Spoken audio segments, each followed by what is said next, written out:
Afternoon, everyone, and welcome to today's Tararua District Council meeting. This afternoon, I'd like to start with a minute's silence, please, for the sad and very sudden loss of a friend and a colleague here at Tararua District Council. Annette Finlay served over 20 years working for this district, and we very much appreciate everything she did and mourn her passing. So if I could ask, please, for a moment's silence.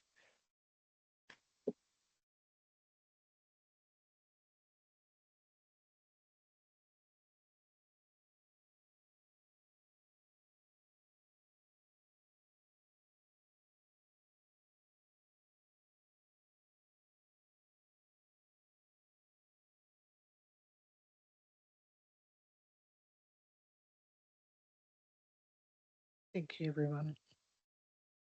Right. We'll open today's meeting with a prayer that's been gifted to us from the Salvation Army. Loving Father, we are grateful for this day and the opportunity to serve in the positions we hold in the Tararua district. We thank you for calling each one of us to this important role.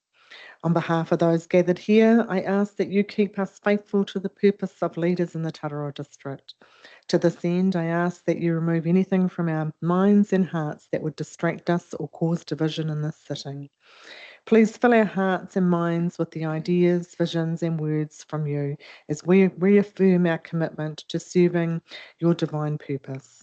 We affirm that you have complete authority over us, these proceedings, and the district you have placed us in.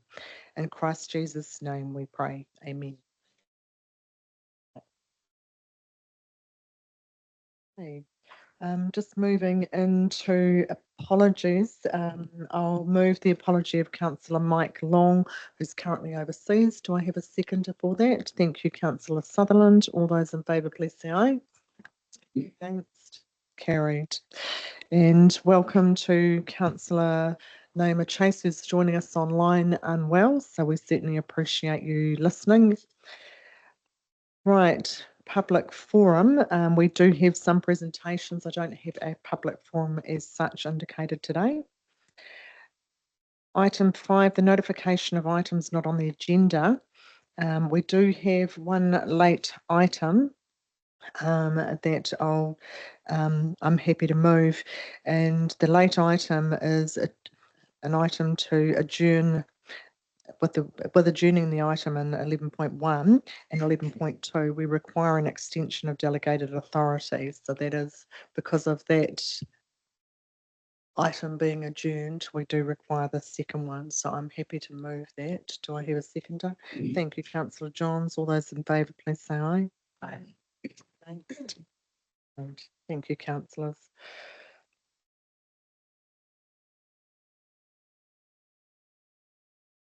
Right, declarations of conflicts and interest in relation to today's meeting.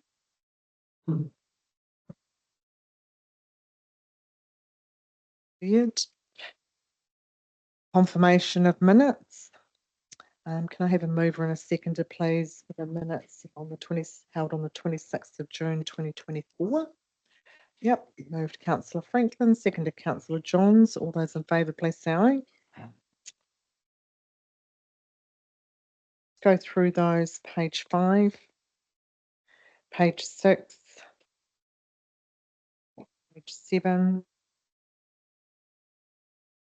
page 8, page 9, page 10, page 11, page 12, page 13.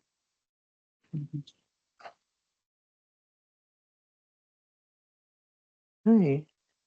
Now we welcome Leonie Pitcher and your little grandson to come, and if you'd like to take a seat and talk to us about your petition. All councillors have received a copy of that, and that has been noted in the agenda. So welcome.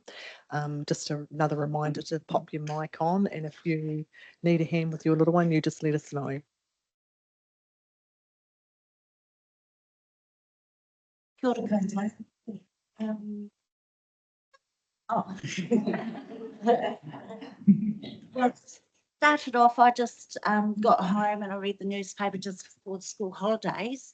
And that's when I saw the $2 million to be spent on Paetoa swimming pool. I haven't got anything against that being done, but the thing is that I just thought that's a lot of money for that at this time. Um, yeah, at this time. And so I just went house to house, knocked on doors, and a lot of people didn't realise that this was going through. And some of them even said, "Oh, it's already been passed." But I rang up the council here to find out, and they said no, it hadn't as yet.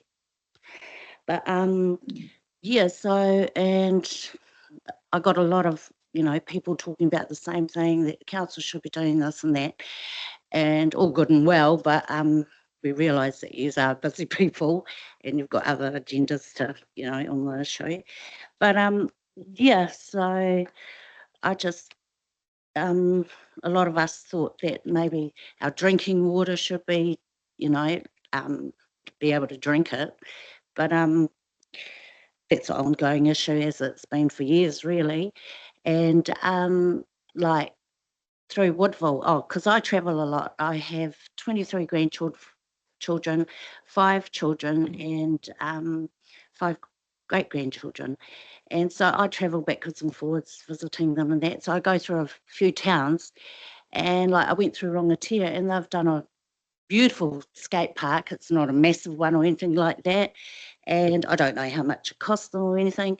But yeah, I just thought, well, what about Woodville? Like, I get Paetoa wants a swimming pool, but like they've got their big sports stadium, they've got their just refurbished their main street, they've got the beautiful park there. Well, we've got the highway coming over. Thank you. We've got the highway coming over, and what have we got to offer? We haven't got no welcome signs, plus the speeding down Vogel Street, which is Main Street. There should be judder bars down there because the trucks just, 5 o'clock last night I sat out at the burger shop, and that traffic, you can't tell me the trucks were doing 50 k's because there's no way they were. And yeah, I think maybe we should have a skate park or something like that. But even looking at, because the council goes right through to Ekatona, is that right? Yeah. Like I don't know what's happened down there. If anything great has happened to that town and fixing it up at all. But yeah, back to Woodville, because we're going to have the thoroughfare, and we do. But yeah, I think there should be more things going over there also. I'm not saying Danny shouldn't either, but yeah, like I've brought my children, my grandchildren over here to the swimming pools, indoor swimming pools here. They're fantastic, and if not, like over to Palmy. So I don't see the great need of having an heated pool over in Paetoa. Yeah, thank you. Thank you. I will make a couple of responses just for your information. Does anyone have any questions or any comments, Councillor Gilmore? Thanks very much, Your Worship. Leonie, thank you very much for coming along. It's always a big thing to come along to council and to take time in person to come along. So I'm really grateful for your attendance. Thank you. One thing I was going to ask, and it's very clear, you feel strongly about this, and that is really great to see. Council did just go through a consultation process for the long-term plan, and it seems that you had read about it in the paper, so you perhaps didn't see that process where we were asking residents for their feedback. Is there anything you think we could do differently to make sure that people were aware of the consultation items before we made our decision? A lot of people, as I said, didn't know anything about it. So I was wondering maybe because we do get flyers and things like that in our mail, and I do understand it's more trees being cut for paper and all that, but even the people that pay rates, maybe put, because this is a significant amount of money, and that maybe put, agendas in there, in the rate leaders. Thanks. Councillor Wallace. Yeah, thank you, Tracy. Yeah, I was one of the ones that voted against it, the only one. I can appreciate where you're coming from, because this subject's one of many that people are saying, oh, when does that happen? So that tells me, alluding to what Councillor Scott said, our system is probably not ideal, because, as you say, people don't read a lot of things. They're too busy working to supply out there working to pay their rates. And the burden of more cost is something that you and I feel, as do other people, I think. But that is the problem with the submission process. It doesn't mean, because you can get all the people, make a submission and make a percentage out of the submission numbers, it's not a true reflection of the numbers that are for or against it. It's only a percentage of the people that did see the submission document. So yeah, I feel for you, and I respect where you're coming, and I'm really pleased that you come along today and the work you went in, and just shows you how you can go out and get a lot of signatures, because it is a cost. Because the problem with this situation, we end up owning the capital asset in the end. So this is not the end of it. So that's really scary. We don't know what the capital asset's going to cost us in the end, and we don't know what the running costs are. Point of order, Your Worship. Your Worship, just wanted to raise a point of order. When we have petitions, we have the ability to ask questions, not to be making a speech. Thank you. That will be the end. Questions should be of clarification or for understanding further purposes. Some of the comments that I'll wrap up with at the end will be, and I indicated, for that information purpose. But yeah, we're not here to relitigate or to grandstand. Thank you. Councillor Johns, your question. Thank you, Mayor Tracy. Yeah, thank you, Leonie, and I know it's a brave thing to do, to come in here and make your thoughts known. But well done. Are you aware that Woodville has a community committee, like a community board, that discusses things and organises things such as skate parks? No, I didn't. I get that there is, but There is, and a skate park is on the plan.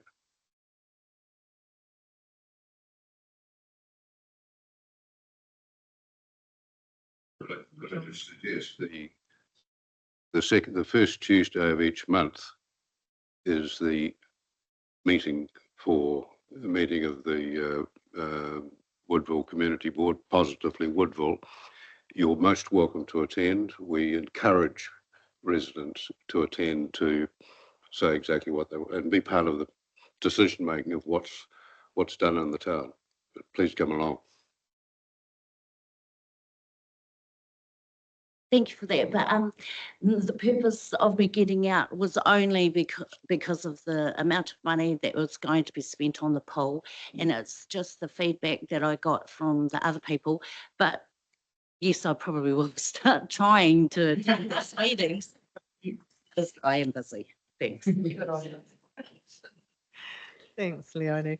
We certainly do appreciate you coming in and sharing those views, and actually the effort that it took to go door to door and actually, share your thoughts and gather those of others. It's something that, communication is critical in the world that we live in, and we're always trying to get it right and trying to look for other ways to engage and inform people. And there is so much information out there. I did just want to share quickly, like the focus on water, the bulk of the capital projects for the long-term plan that are proposed are in that infrastructure space. So we're certainly working on that. I know with Te Ahuatūranga and the Manawatu Tararua Highway, there's a lot of work going on, and both Councillor Johns and Councillor Gilmore are heavily involved in that. With the new road, you'll start to see some shared pathway coming into Woodville, because that Woodville will be the first, I guess, to see that influx of people. When I was meeting with the roading teams talking about that, they'll also have some of those conversations around the road, what condition that's in through Bogle Street, and I have talked to them about safety, which the chair of Positively Woodville's been raising through there. In town order, we have gone through the town upgrades, and some towns have already got their skate parks with the committee that have done that, and Woodville's, I think, very, very close. They're certainly driving. It'll be neat to see that skate park there, and I know that Councillor Gilmore and Councillor Johns are both working very, very hard on those signs for the town as well. So I'm surprised when neither of them mentioned that. But yeah, so thank you very much. I have had other feedback where people haven't submitted, just to say they had concerns around the poll, but we did have a lot of support, and I know that we did try very, very hard to get out and get people's opinions on that, because what they have got is nearing the end of its life as well. So, but thank you very, very much for sharing that, and especially before we go to adopt the long-term plan. And it's lovely to have a moko in here. Thank you so much.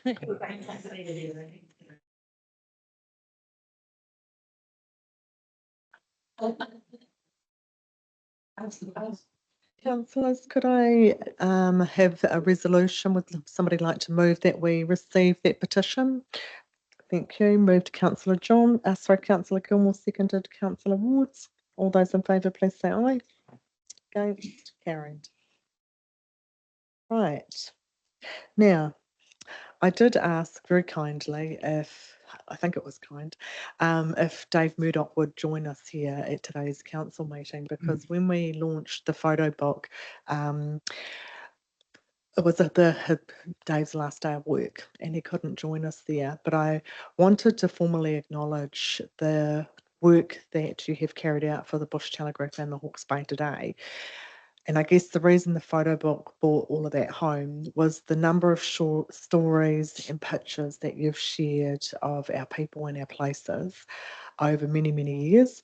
And one thing that's always brought a smile to my eye is when you go to those, go out into the community to those functions and events, and how many of those children and now adults know you all as Mr. Murdoch from teaching them as well. But the stories that you've written have always been in a positive light. They've always left you feeling warm. They've always left you in no uncertain feeling that there is just some amazing people in this district. And much of what you do actually hasn't always been on a paid basis. And if I think to the Dennyburg Lions Club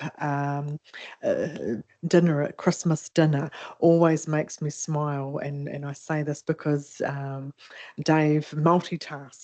1 minute he's emceeing, the next minute he's taking the pictures, the next minute he's on stage performing and singing, and then he's helping with meals, and then he goes home that night after cleaning up and writes the story.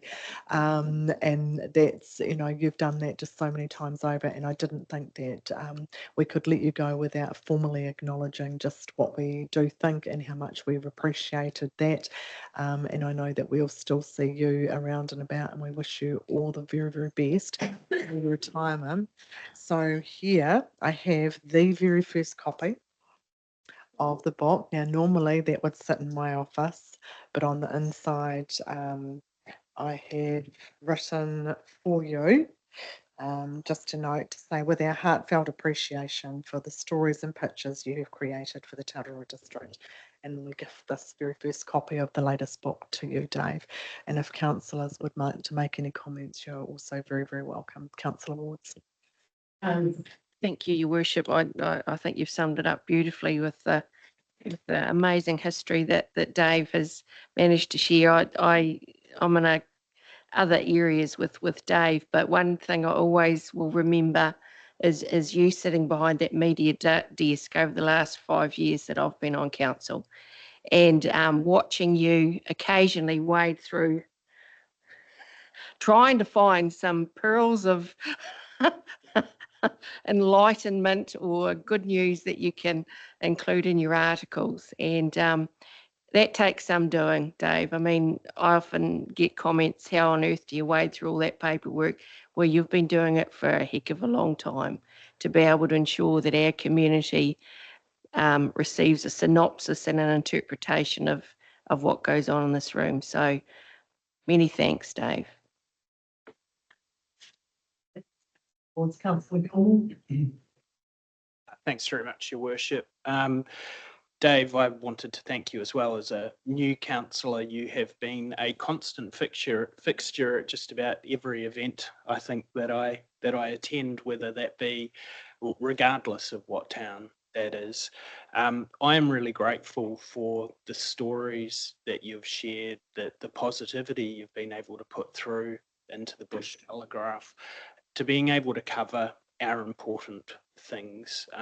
So as a new councillor, someone who I suppose has seen you at absolutely everything, I'm very, very grateful, and I hope that we will see you around a lot,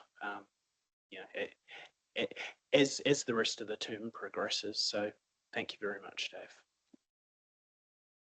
Thank you, Councillor Peter. I'm one of those ex-students of Mr. Meadows. I do well. Or Doc, we used to call him Doc. He was our geography teacher for many years at the high school. No, I just wanted to show my appreciation to Dave for all the years that you've put in at the high school, as well as publicising our region, and especially in council. And we're going to miss you, and I hope we still get great articles, and I'm sure we will, because you put in many more hours than what you were paid for. So a lot of that was voluntary as well. So thank you so much for all your work. Thanks, Councillor Peter Weber, Councillor Franklin, then Councillor Johns. Thanks, Mayor Tracy. It was passed over. Yeah, without reiterating the comments made, which I totally agree with Dave, I thought it was absolute. It shocked me when you told me that the day that you were told what was going to happen, and it is a great loss to the district. Others have said you've always been there to all sorts of things, and I wonder how you do it, to be honest. Leanne's going to miss you, I'm sure. Makes her life very, very difficult. But hopefully we haven't seen the last of you in whatever guise it may be. I hope we see a lot more of you. But thanks for what you've done. Thanks, Councillor Johns. Councillor Franklin. Thank you, Your Worship. I could just say ditto, but I'd like to add, I've known Dave for many, many years now through the Bush Telegraph, and the years that he worked with us down there. And again, I reiterate how grateful we are for the publicity that you've given us, especially in the South. And I don't mean this to sound parochial or anything, but because we are where we are who we are, and we have had, the Dannevirke Evening News and then the Hawke's Bay Today up here. It's been a treat to have the Bush Telegraph in our area. And I know that it's not easy times out there at the moment, and I felt really sad for you too, but I'm sure you've got lots of projects up your sleeve for the next 30 years. So thank you, Dave. Councillor Sutherland. Thanks, Mayor Tracy. Yes, Dave's certainly been an institution, really, an icon in Dannevirke and the district for many years. And over the last few years, I've reflected often of meetings that be ourselves and Dave. Often. And Dave almost became part of the governance team at times. Great opinions, but he didn't always write about. He didn't always see that we went the right way. And I did used to laugh, but one of the sad parts, probably sad for Dave too, really, but one of the sad parts to me is that Dave may well be the last feet on the ground. The real reporter, the bloke with a camera in his pocket and the pen in his right hand. And in fact, it could well be for Dannyvik or for the district. So, as we go online and we retrench back to the headquarters and do it all on stuff and what have you, it does feel that some of those good times might be really nearing their end as far as our newspapers. But thanks from Dannyvik, Dave, and the council. Let's go online, Councillor Chase. Kia ora, thank you. Yes, I am also a former student of Mr. Murdoch. So I would like to say thank you to you for being a pillar in the community who has the ability to understand all local within the whole of Tamakinui Arua, who actually gets right down to the nitty-gritty and shares all those stories that many of us don't know what is happening in the area, and make sure everyone does know about it, celebrates all the little moments that we do achieve in this little community. And you will be sadly missed for your reporting and reading your stories, or even just to ring up to see what photos you captured at certain events that you could use for your own reports and stuff like that. But yes, I thank you very much for all your mahi that you have done, what you have done for many of us adults now who are now bringing up our children in this region. So go well. I know you probably won't retire because this would be retirement number, I don't know, 10. So all the best, and thank you very much, Mr. Dave Murdoch. Kia ora, Councillor Chase. Councillor Wallace. Thank you, Mayor Tracy. Yeah, well, I think Mr. Murdoch came the year I left. I'm not too sure, but yeah. Yeah, there you go. I'm not going to put any numbers out there. Yeah, what can I say? He's the Arthur Pinckney of the past Dannyvik. Now, people are saying, who's Arthur Pinckney? Well, if you were back in the past, there was a guy called Arthur Pinckney. He didn't take photos, but he was the sound man of Dannyvik. So you're a legend. So you're in high esteem in my book. And I really personally thank you for what you've done for our town and our district. So I hope you go down, and just to think, in 20 years' time, we'll be able to go up Gordon Street to the Gallery of History, and there'll be a lovely photo of you in there. Thank you very much. Thanks. Councillor Johns, you had one quick comment. Thanks, Mayor Tracy. Just a final quick comment. Dave, I know that white floppy hat of yours is your sort of signature. It's recognised right around the district. I just give you a warning, though. Don't walk into a golf club 19th. End up shutting the bar. It's costing you already. Councillor Franklin. Thank you, Worship. Just a final note, something I thought of while everybody else was speaking, Dave, and that was that we struggled from 1989 when we were amalgamated to be recognised for actually where we are geographically. And I noted over the years that you never fell into that trap that a lot of the Hawke's Bay Today journalists did of the day and referred to us as Southern Hawke's Bay.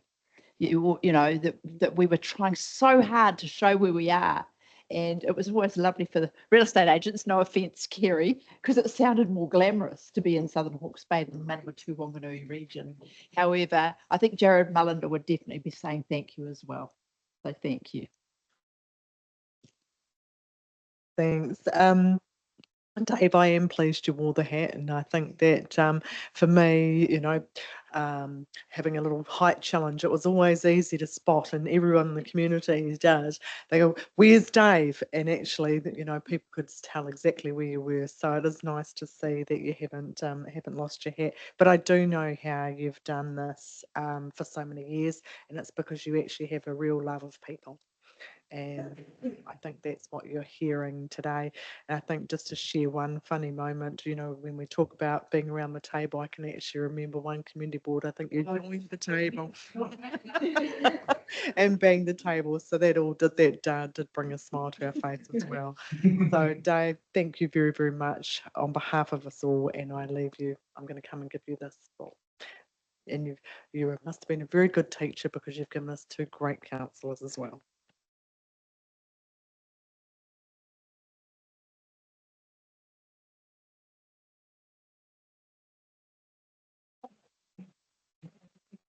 I need to take a photo. Absolutely. You do that, don't you? Good. This is the one going to the Gallery of History. Thank you very much.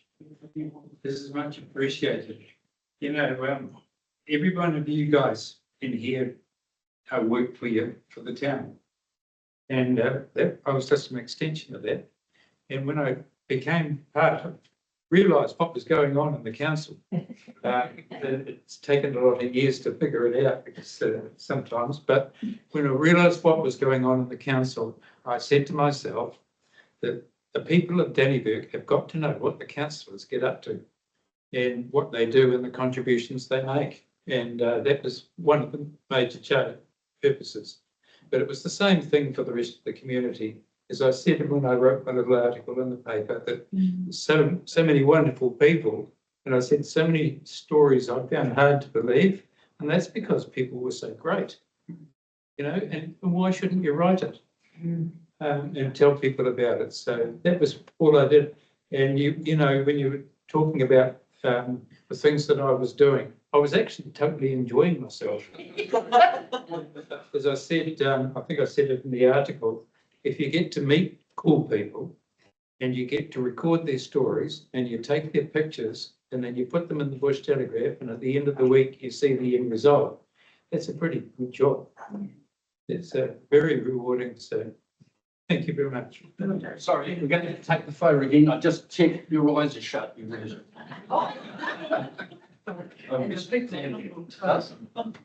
There we go. Keep good. I'll take 2 of the 3. Yeah, good. Yeah. I learned that from Dave. Thank you very much. Thank you very much.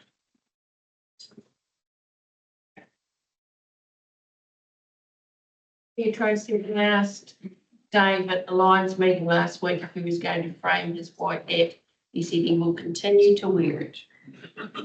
That's right, when it's raining. That's actually what happened. I was down, first time I ever wore it. I just come from the Relay for Life over in Palmerston North, and I came to cover a competition in Tararua, and I was wearing this still. And everyone said, geez, you look good in that. So I thought, well, thanks very much, and I thoroughly enjoyed being part of it, part of all this. You guys are doing a really good job, and I'm looking forward to reading what Leanne's going to say about you. Thanks, Dave. Thank you very much. Yeah. All right. And next item 9.2 is a presentation from Rangatani o Tamaki Nui Aroa. So a very warm welcome to Chair Mavis Mullins and to Sean Lyons. It's great to have you here with us, and we look forward to hearing what you've got planned. Councillor Chase, good question.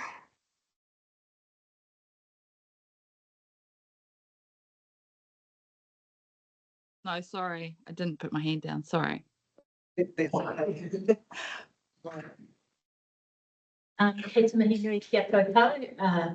Lovely to be back, and especially to see the acknowledgement to Dave Murdoch. He is a legend in the town, so that was really well done to you all for doing that. But thank you for meeting with Sean and I.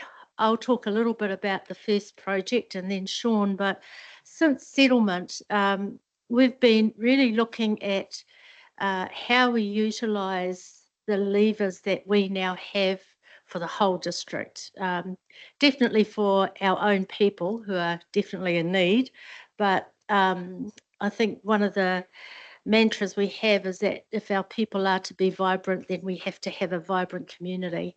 And so that's all part of the presentations we'd like to give to you today. And so this is giving a high level update, but also there's an ask at the end of it as well. So we'll make sure we get to that. So this has been, there's two projects here. Sean has been, as our GM for Te Tararua, has been very busy ensuring that, you know, the aspirations that we have are undertaken. So if I can, where do I go here?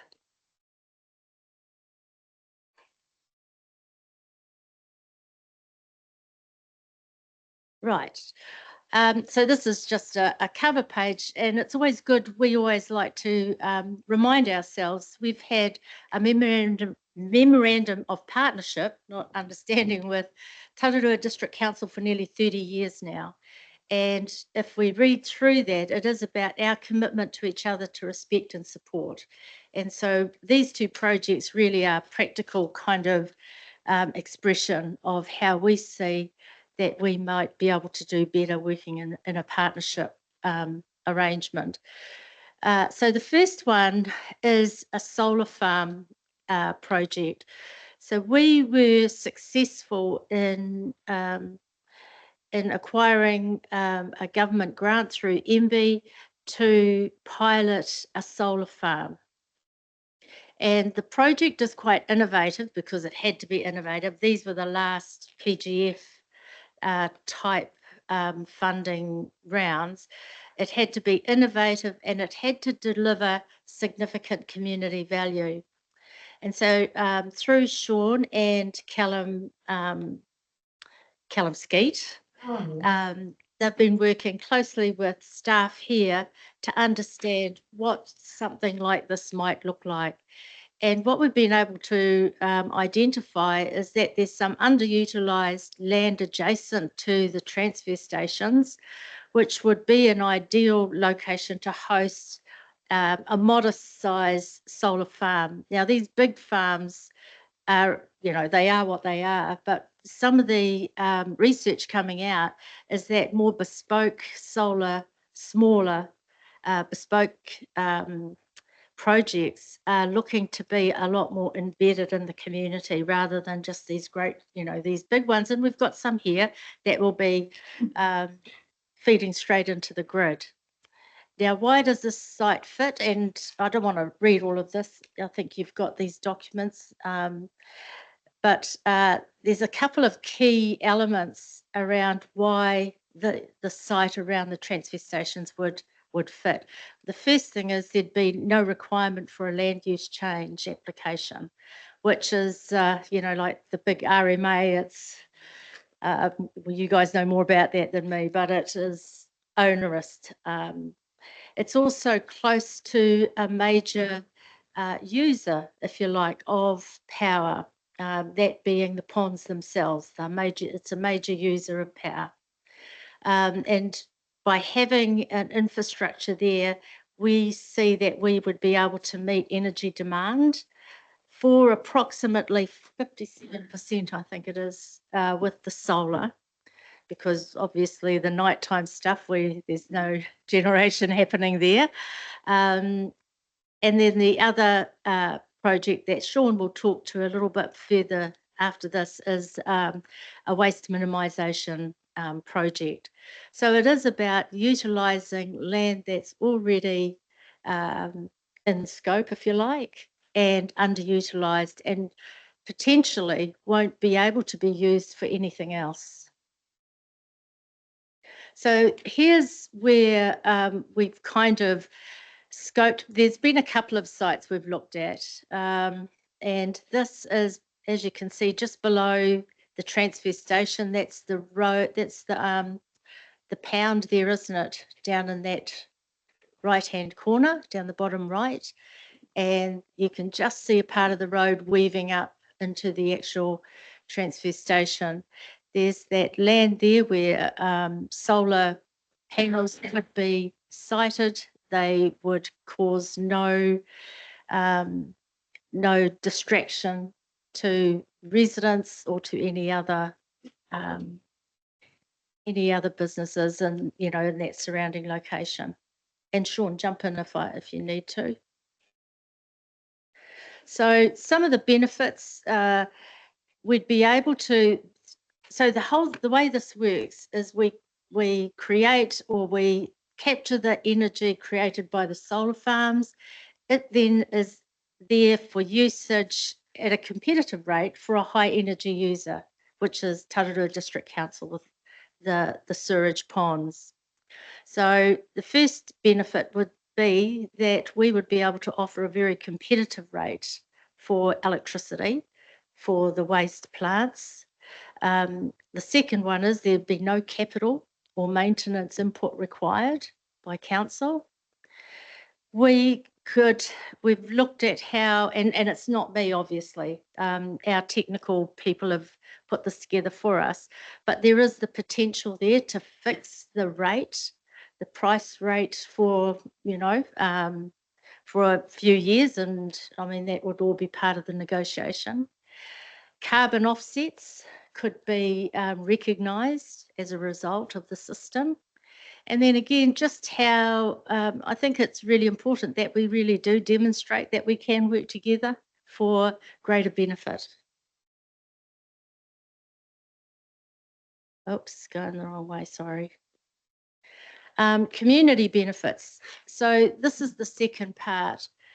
We offer a very competitive rate for Tararua District Council for the running of those, your plant, the waste plant.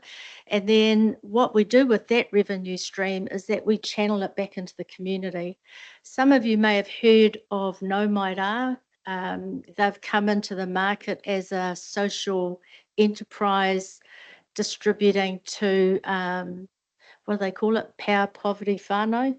And we're working with them around how we will be able to do that here in Dannevirke as well, or yes, in Dannevirke for our whānau. Once the project is on its way, and we have a timeline for the end of this year that this is going to be operational by November, because our grant funding is use it or lose it, and that's a bit of a drop dead date. So the operational costs once the project is commissioned is pretty low, and we'll be recouping those through the sale of energy to Tararua District Council. But I think what we do see is that there's going to be benefit here for us. When I say us, the royal us, Tararua District Council, in terms of costs paid for energy for those ponds. And then that same pūtea is then going to be able to be channeled to whānau who are struggling. And through our Te Kete Hauora arm, we certainly are addressing this on a daily basis, and it's increasing. So we can't fool ourselves that that's not happening. So our request to you as councillors on behalf of this district is that, subject to suitable geotech tests and engineering, all the right things, we're requesting the free use of that old dump site for a solar farm. I think the other thing we should really just bring into the conversation is we're certainly open to a joint venture, because this is going to be, these will be assets, they will be there, and it just makes sense that if we're all tied in like this, that be part of the discussion as well. But I guess that will happen at your level, Brian, but just to really put that onto the table as well. So that's the ask. Have I missed anything, Sean? No, I think you've covered that really well, Mavis. Peter and I were talking about this morning, and we've been talking about it for because he is that geek end of the equation, as you all know. And and we're talking 57% of the power needs for that particular plant would be met by this thing. But as battery prices are plunging and the technology is moving, it may be that that joint venture component could actually be that council joint venture with us with batteries when the pricing's right, to actually get 100% of that plant at a competitive price, which would give you some surety, because the competitive price also comes with a term which would be extended. So we're not seeing anything on the radar that says electricity is going to come free or cheap.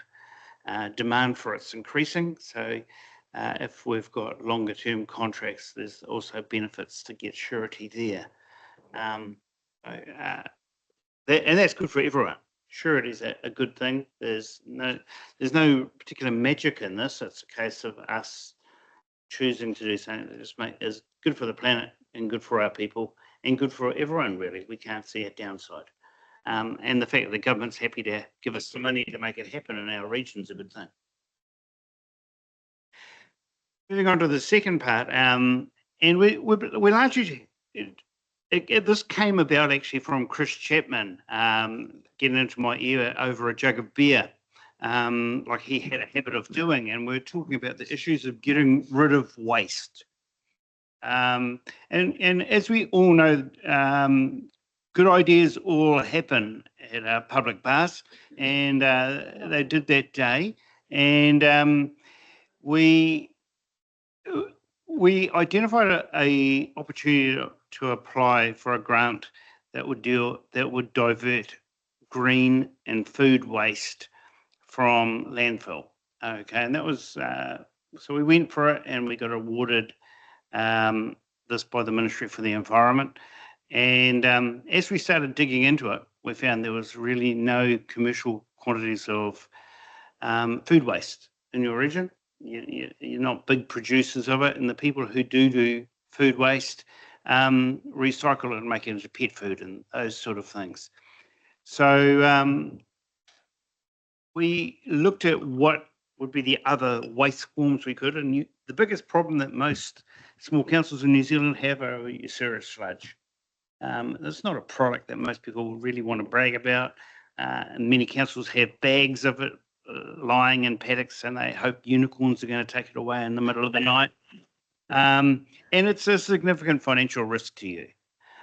So we started looking at systems that would allow us to divert green food, sewage sludge, and other biosolids, and look to either move it to energy or compost. Now, as a small region, and even incorporating the surrounding regions, we don't have enough waste to make the energy one work. It just, the plant sizes, they consume, huge amounts of waste. And the Tararua plant that relies on Auckland's food waste is barely operational. Okay, so we learned fairly quickly the science doesn't quite support it yet. So we then looked at some things that would actually work well with that, and there were a number, and went on a hikoi around looking at plants, and we've identified a form of in-vessel or they call CASP system that effectively allows us to put a mix of these wastes into it. And this is what one looks like. This is actually the one in Norfolk Island. They have 2 units there, and that runs all the waste for Norfolk Island. And ironically, Norfolk Island has more food waste than we do as a district. So, they do food production up there, and that's fish and stuff like that. They have no smell because they're fully contained. There's no leachates, and very low noise, and they're energy efficient, so they can actually run off an adjoining solar farm. Just nodding back to the previous component of it. a plant like that one there, you're looking at, once it's all complete with everything in it, is about 2.5 million. Okay, in today's dollars, and you can get a deal on that. I guess we've started talking with Peter and your in-house teams, and Dave's been part of that as well, about how we can put together a project that would allow Rangatani and council to work together and deal with our waste locally. During that same conversation, our neighbouring councils in Masterton, Carterton, South Wairarapa, Rangatiki and Palmerston North have indicated some interest, as well as Central Hawke's Bay, because this is not an issue that one council's got alone, which then would potentially offer us an opportunity to become a centre of excellence in waste management. And, they say death and taxes don't go away, but, waste is pretty much the same. I don't think any of us can foresee a time we'll have zero waste in our communities. So today, I guess we've identified with your staff an ideal site, okay, which is up by the plant, the wastewater ponds, which allows it green waste and other waste to come over and through the transfer station, be weighed, and then be processed in that area, which is the little blue thing. It's not a very big plant at all. And then after about 10 to 12 days, it would be going to windrows, which are turned for about another 6 to 10 weeks to cure them. And then we've got compost, which we would look at possibly giving to community members. Okay, distribution of compost is a significant issue for many things, and Taupo have alerted us to that, because they've got a contract. They have to actually buy back unsold compost. It's just about crucifying their budgets, because they can't control what demand for compost is. So they're ending up with some quarters where they're paying a lot of money, not only to process it, but to also buy it back from the processor. So this would not have any of those particular issues. This land is unlikely to be needed for anything else because of its neighbouring plant, and none of that is stuff you can pick up and move away easily. So it's pretty straightforward. Can we just poke through? I guess we sort of see there's a huge opportunity here for us to do right by the planet, right by our communities, right by our families, and do it in a way that will actually save money, okay, which is kind of good for all of us, because we are all ratepayers. So phase one will be focused on processing all of Tararua's waste, specifically of the right types, and then potentially looking at extending that service to surrounding councils progressively. Our aim, and certainly from our team at Te Whare Taio, is really to establish a centre for excellence about how we treat and nurture the whenua. So this will create jobs. And I think the other point to mention in here is that, Mayor Tracy, you have a copy of our iwi environment plan, and we're pretty focused on trying to live by it well. And I think something that was absolutely abhorrent to us is that our human waste goes to somebody else's place and gets put into the land. Now that's pretty disgusting when you think about that. We should be doing everything we can to process our own waste in our own place, just like I wouldn't want anyone dumping any of their stuff into our place. So a lot of this is very much aligned with our iwi environmental planning. As per the previous presentation, we come with an ask as well. That, subject to us proving that this technology would work and suit all our needs, and we do need to go off and do a little bit more investigation now. We're reporting back to the Ministry for the Environment. We would like the use of that land for a peppercorn rental for a 20-year period, because the plant will last that long. Okay, and it's not the sort of plants you set up and then relocate around. They are tens of tons, and when they're full, they're the best part of 50. So, it's not something that we're wanting to develop and then relocate on a regular basis. We need surety for that. There's also the ability, as different waste streams come in, and working with Dave and Marcus from council and the alliances, that we may need to dewater some of that stuff, which actually has already been processed, and the ability to put that water back into the ponds is just a logical circular thing there, because it doesn't need to be processed, but it does need to go somewhere. And we also ask that council provides us with the appropriate waste streams for processing it. You guys have that. We believe we can do it cheaper and better than what your current things are, and the modeling's starting to show that now.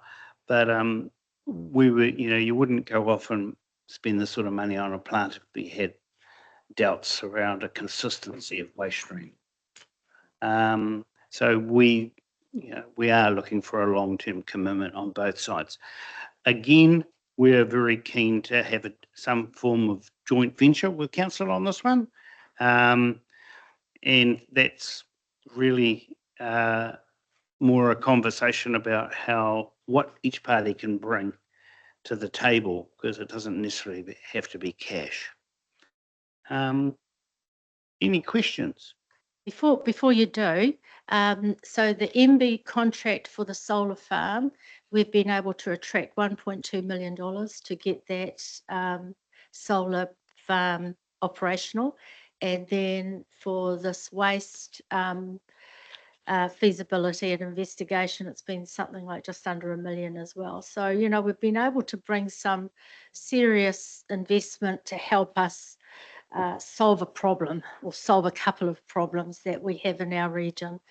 And then the last thing I wanted to say about this was where you saw the site of the solar farm, that's the old dump site. So it will never, well, you don't never say never, I guess, but it's highly unlikely it will ever be used or approved for any other use other than potentially a solar property, a solar farm. So now there's some questions. I've got Councillor Wards and Councillor Johns. Thanks, Mayor Tracy, and this is exciting. This is exciting. Appreciate that you've done some due diligence already in recognising that there'll be no change of use there. Just reflecting, has any discussion been had with the neighbours of this area? I'm thinking of Metal Form and... Oh, I guess it'll be required, I don't know, but... So we did, at the team, Tumaira Energy have discussed this with Metal Form in particular. When we were looking at an alternative site, we became aware that whānau were not happy or were feeling uncomfortable, and we took that seriously as well. But where it is, just below that waste station, probably has less requirements for greater. And just a further one, if I may, Mayor Tracy, is there potential, because you've reflected on the processing unit, you've reflected on what you call the windrow field, you're not going to get landlocked, because there'll have to be some distribution of this compost somewhere along the line. Well, that's what we would hope for, isn't it? So you're not going to find yourself landlocked in this potential area? At this point, we don't see the plant as being that big in terms of South.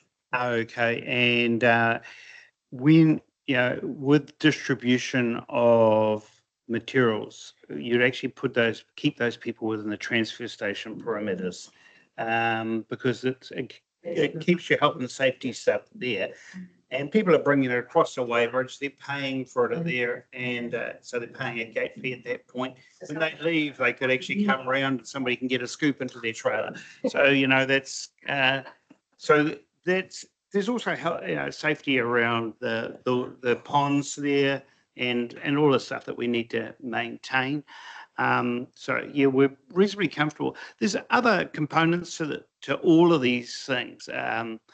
How the land was acquired, we've been working with your staff around that, and how it's currently zoned, and where consents would sit. Like we have engaged with Horizons, who've got an interest in the particular waste stuff, because our hope is by being able to treat stuff more frequently and on an ongoing basis, we can actually reduce the nutrients that go into the Mangatanoka.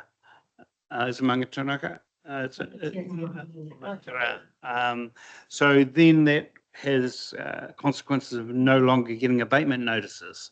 So, we're actually trying to do it's kind of a circular thing. There's also this particular site, the way it's zoned, actually allows this to happen there. It's a significant issue if you go onto a fresh site, and then where would that fresh site be? For the treatment of waste. This is already appropriately zoned, and probably fits under your existing consent according to Horizons, who are quite supportive of where we're heading with this thinking. In actual fact, they've indicated to us that they've got 30 other towns in their region that all have the same issue. So if we can crack this nut, they would like us to kind of work more closely with them to model something which allows people to manage and process their waste locally rather than trucking it all over the countryside and making the truckies wealthy.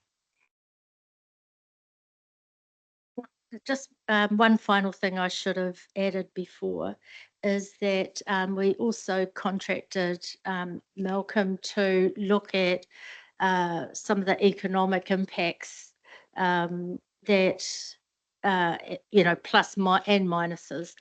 And, a rough estimate is that this, the development of this site in the ways that we've indicated here could have an ongoing economic impact of a savings for council of in excess of $100,000 a year. Now that might not seem a lot, but it, over a period of time, and I'd like to think it's a reasonably conservative estimate. There's some other there's a few little bonuses I think we'd find along the way. Very. Councillor Johns. Tracy. Thanks, Mavis and Sean. Congratulations on sort of thinking outside the square and doing something about it. A lot of people think about these things, but it makes lots of noise and end up not doing anything. So well done. One of the concerns I have is that, and I realise that we're going to be forced to deal with food waste and green waste and so on sooner rather than later. So I take it you're expecting that we would supply it all to the site. You wouldn't collect. Is that sort of what you've got in mind, or? In terms of green waste, it's already delivered to your sites. Okay, we'd be broadening our collection of green waste because we actually need that much carbon to offset the sludge.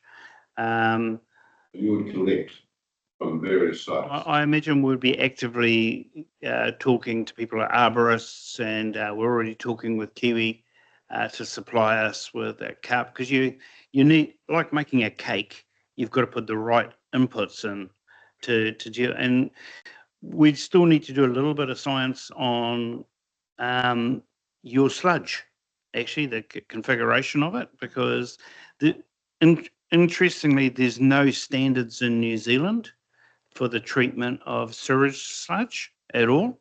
So we're probably looking at plant that has been optimized for the American standard. There's slightly different measures. So we've just got to it's beyond me. I didn't do science at school. I was the history guy. But they're working on that, and they can address those sort of issues. And those are kind of go, no-go type decisions as we progress through this. We kind of have to have the site before we can go too far down it, though. That's kind of the critical. The fly in the ointment, as I see it, is food waste. We just don't have the volume, and it's spread over a very large Ekanahuna part of Northwood, Woodville, and so on. Small amounts. The cost of collecting that would be astronomical relative to the value of it. And I'm not sure how that all fits in. I think economics of that are. I think that's why we've skewed towards sludge. When Auckland launched its food waste component, they got to 16% of Auckland residents using it. Now they're struggling at around about 12. Okay, people don't like the smell, don't like the flies it brings in summer, and if you do the spread by community in the lower socio-economic areas, the expectation is people feed it to their pets. So it's actually better dealt with at home and home composting for most families. Palmerston North, they're bleeding money on their exercise they went through, and everyone's very quiet if you speak to them about it, including their mayor, because I don't think it's a good story. I think another point just to that it's always good to be aware of is that the EPA, the Environmental Protection Agency, authority, is gearing up to be the regulator in this space.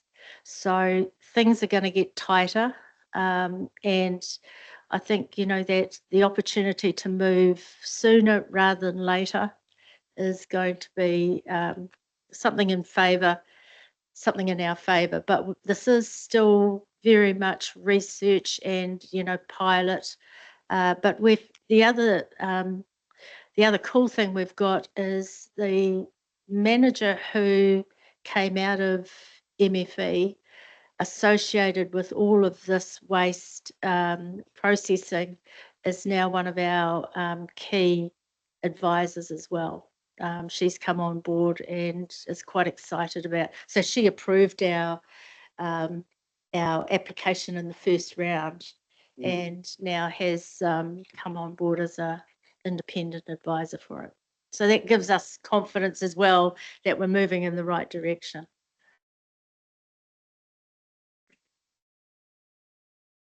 So, Thank you, Councillor Gilmore.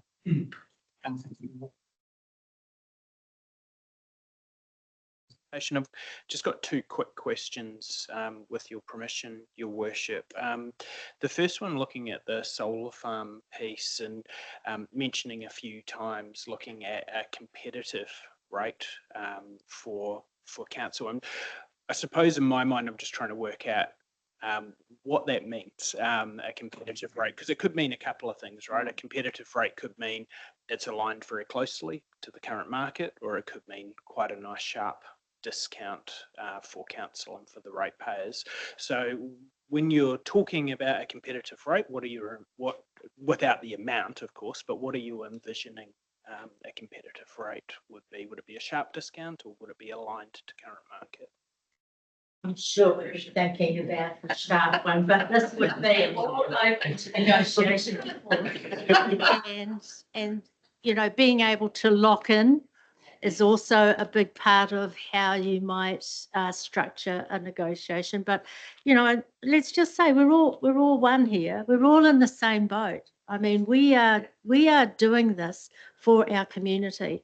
We're not there, we're not going to be making millions of dollars out of this, believe me, Rangitane won't be, but we will have a huge amount of satisfaction in being able to work closely as a partner with the council to solve an issue. And we will also be able to distribute to those of our community who are in need. Now, if those two things don't tick a big box, obviously the whole project has to wash its face and gear itself for ongoing maintenance and replacement. So, that'll all be factored in, but I'd like to think that we will be, but the more that can go to the community, so let's not be too greedy and trying to get real sharp at this end, because the sharper we're at this end, then the less there is for our communities. So we both want to be able to make this a win-win-win-win all the way around. But good question. And look, thanks very much for that, Mavis. And I don't disagree with that. And I think those two boxes that you talk about are really important boxes. But we have to be thinking from a ratepayer's perspective, which directly impacts them. So those discounts can be important. My second question, just quickly, and it was more looking at the compost piece, and I home compost, but I might be a bit naive on how it works. Is there a market for compost made from sewage sludge? I mean, there potentially is a bit of a psychological factor with that. So I'm just wondering, is there a strong market for it? I think it's going to be a race to the bottom for all composts over the next few years, as people can no longer take any form of waste to landfill easily. And the cost of landfill, because a number of them are closing, is destined to increase. Okay, so we acknowledge that the market value of compost is likely to drop, and there's some places we won't be able to use sludge compost. Any farm that has lactating cows will be excluded specifically and if they've got a Fonterra contract, it says so in their agreement. Okay, but they don't even take vermicast on their one. So there's, that's that part of it. But if you've got horticulture or other plants, it's being used around the country, and I guess people probably just don't go and saying, well, that's actually human waste, or a component of that's human waste. Because remember, a component of it will also be entrails from the alliance plants that have been minced and gone through your sewage system. Yeah. Okay, so there's a lot of so we need to understand your sludge better. We won't bring any samples in for you to taste, okay? It's still got some way to go. Yeah. And but the thing is, it's there. Yeah. People know it's there. So And it's being used currently. it is being used currently. We don't see this as a revenue generator. The same product. Yeah, absolutely. It will all be front end. Yeah. Thank you. Thank you, Councillor Sutherland. Thanks, Peter. Mavis and Sean, I was just a bit more interested in the techno details, really. So the solar plant. So you've gone for funding, government funding on both these, and you'd had a business case of sorts. But has your business case gone in the technical line very far? Like, have you got total costs estimated for both sides? Does your solar plant, have you indicated what output of kilowattage you might have that, and what? Yes. And I'm interested in the waste, what costs of what electricity might be needed to run the waste plant. Just more. Yeah. And maybe that's more for the next step here, but I've been interested in those. I think technology is moving so fast in both areas. Like from the point we got the grant for the solar, which is over a year ago now, to the solar panel you'd buy today, the performance of them is dramatically different in terms of output and all that stuff, and cost. Some of those have plunged in cost. And the same thing's actually happening in the waste treatment plants. All these things have become very cheap to run and energy efficient, because the technology we're looking at is happening globally. So you can go Asia, Europe, North America, South America, Africa. All this technology is there. We're not talking about something that's bleeding edge. In terms of the solar, the technical plans have been certainly drawn up and approved. It's proven. Tumaira Energy have powered up Marae right up north. They've done businesses up the east coast, so they got that bit sorted.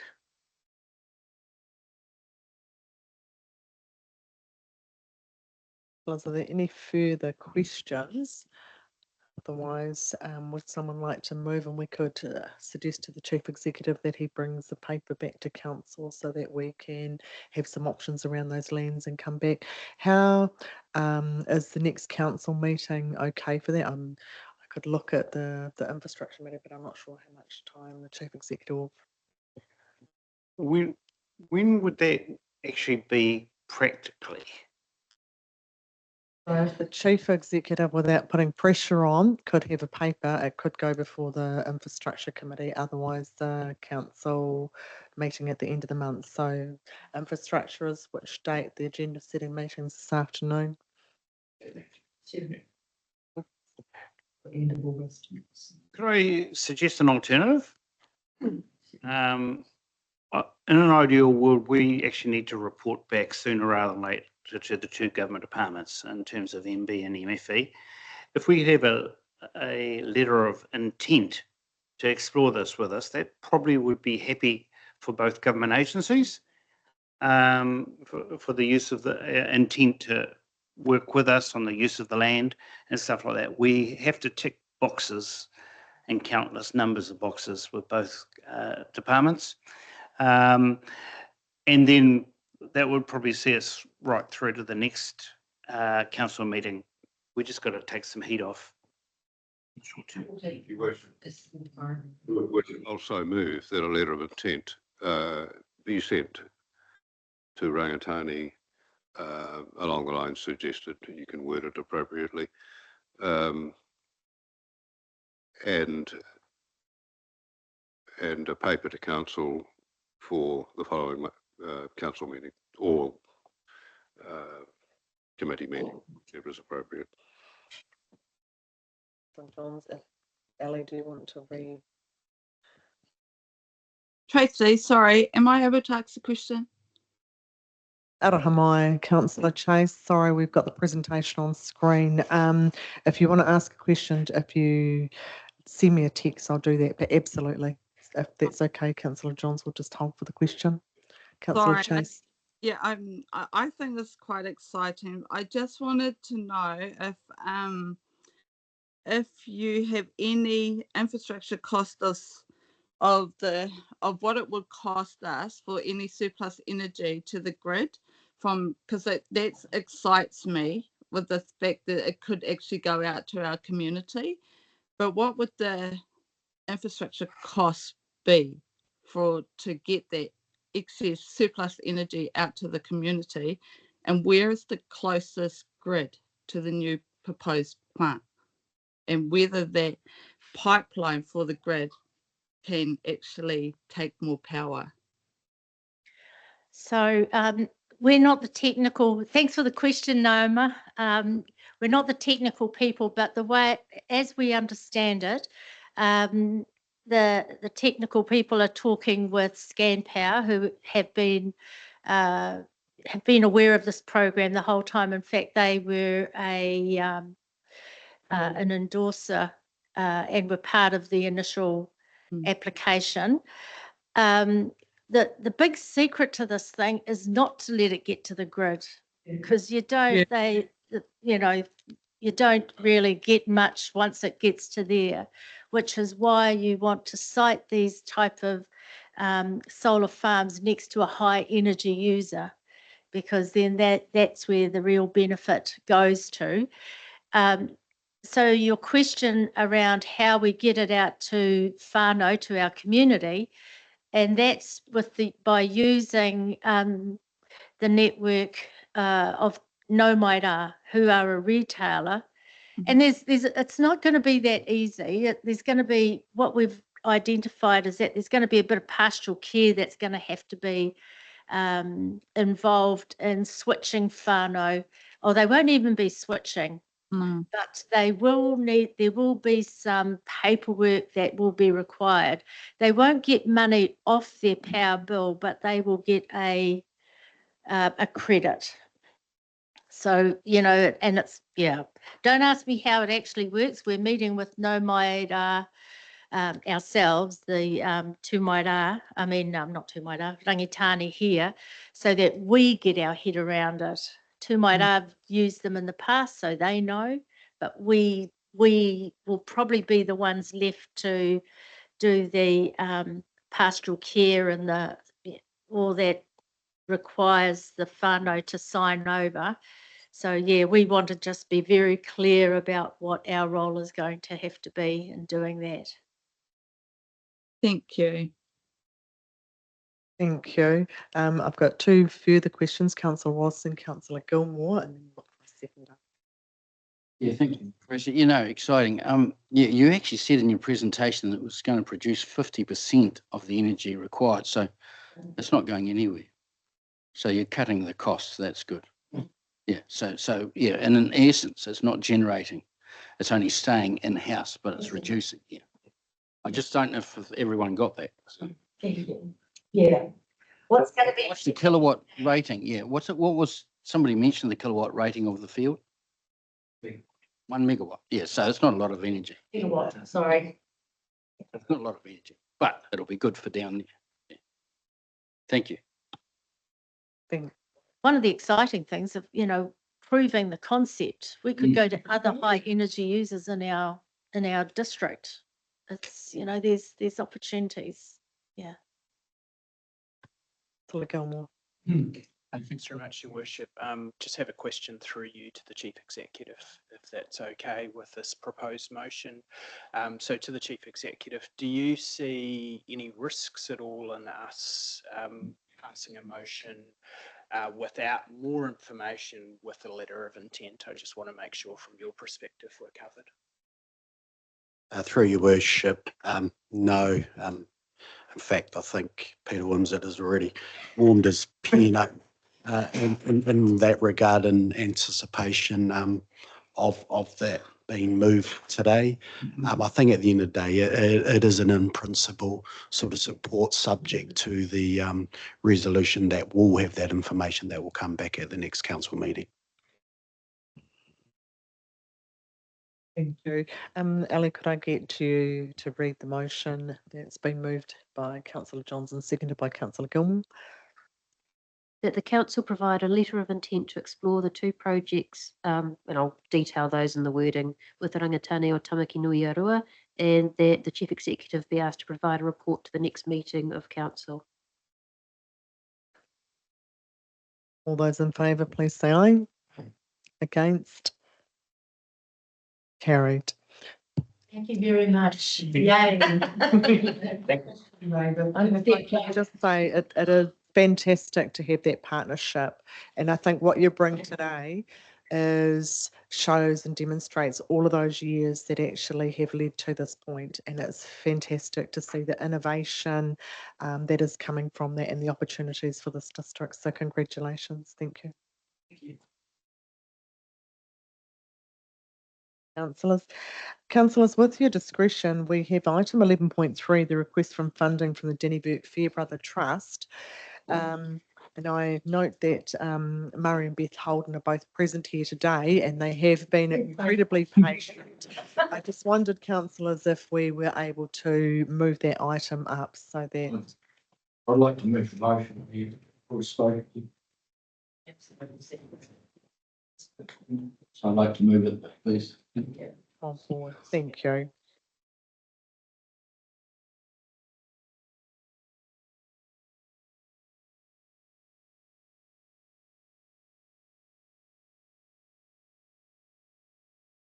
I'm just getting there. So page 73. Thank you, Mayor Tracy and councillors, for allowing me to talk to this funding request. Just before I start, actually, I was quite intrigued with the Rangitani presentation, if I may just make a comment. We got gifted to the museum recently pictorial postcards of Dannevirke 1940, and in one of the postcards is the composting plant with huge piles of compost. So back in 1940, they had a composting plant. Whether they used sludge or not, I don't know. But anyhow, things always go around in circles, I guess, in life. Okay, so what I'd like to do is to give you a wee bit of history. Hope I don't bore you. About huia and our huias, to start off with. The hui is a sacred bird to Maori, and its feathers were worn only by people of high status. The hui's extinction was a result of outside influence. Number one, the deforestation of their habitat by European settlers, creating pasture for agriculture. Number two, overhunting to meet demands by overseas museums and private collectors for mounted specimens. Also, their distinctive tail feathers were in demand for extravagant Victorian and Edwardian millinery. The last confirmed huia sighting was in 1907 in the Tararua Ranges. Now the taxidermied huia birds are at risk of being stolen. Not only were they hunted in life, they are still being hunted in death. Humans' greed knows no bounds, unfortunately. The pair of huia birds we have in the Dannevirke Gallery of History are actually the only pair, to my knowledge, that have a provenance. They were shot in the Pahungana Valley in 1889 by Tom Thompson. I know that's a terrible thing, but that they weren't conservationists in those days. And they were mounted as a wedding gift for his daughter Carolyn when she married James Galloway here in Dannevirke on the 9th of March 1892. They were reputed to be the last known huia in the Pahungana Valley. They were gifted to the Dannevirke Gallery of History in 1990 by the Galloway family. Prior to that, in the 1980s, they were actually on loan at Pukaha, Mount Bruce, where they actually were on display. And they came to Dannevirke because we opened the Gallery of History in 1988, and the Galloway family were happy that they could come back to Dannevirke and be part of the town. In 1992, they were loaned by us to the Tamanawa Museum in Palmerston North for an exhibition on huia, and they also toured quite extensively after that exhibition finished in Palmerston North to museums in New Zealand. So they were a bit well travelled, didn't have to fly. So I have a letter that one of the families came in and saw the huias after they had all the work done on them, which I can't find at present. Oh, here it is. So I'll just read this letter out to you. It says to the Committee of the Dannevirke Gallery of History, it is wonderful to have the special huia restored and returned to the Gallery of History. Thank you for all your work with getting them home to Dannevirke. This donation is towards purchasing another display case for the birds who were given to the gallery by my Galloway family. A precious gift originally given to my great-grandmother by her father on her wedding. It is a huge part of our family heritage and pleasing to know the next generation can view this gift. Kind regards, Janet Mackenzie, nee Alice. I'm sure some of you know them, or know her. And she gave us a very kind $50 donation for that, to go towards that.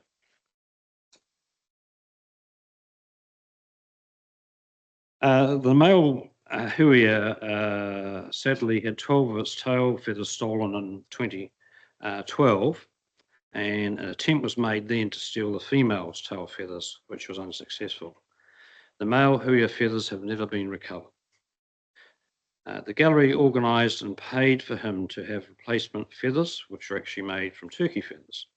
I don't, off the top of my head, actually know the cost of it at the time that happened. It's about 2013, I think. The female hui was stolen in June 2020, and we were extremely lucky to have her return.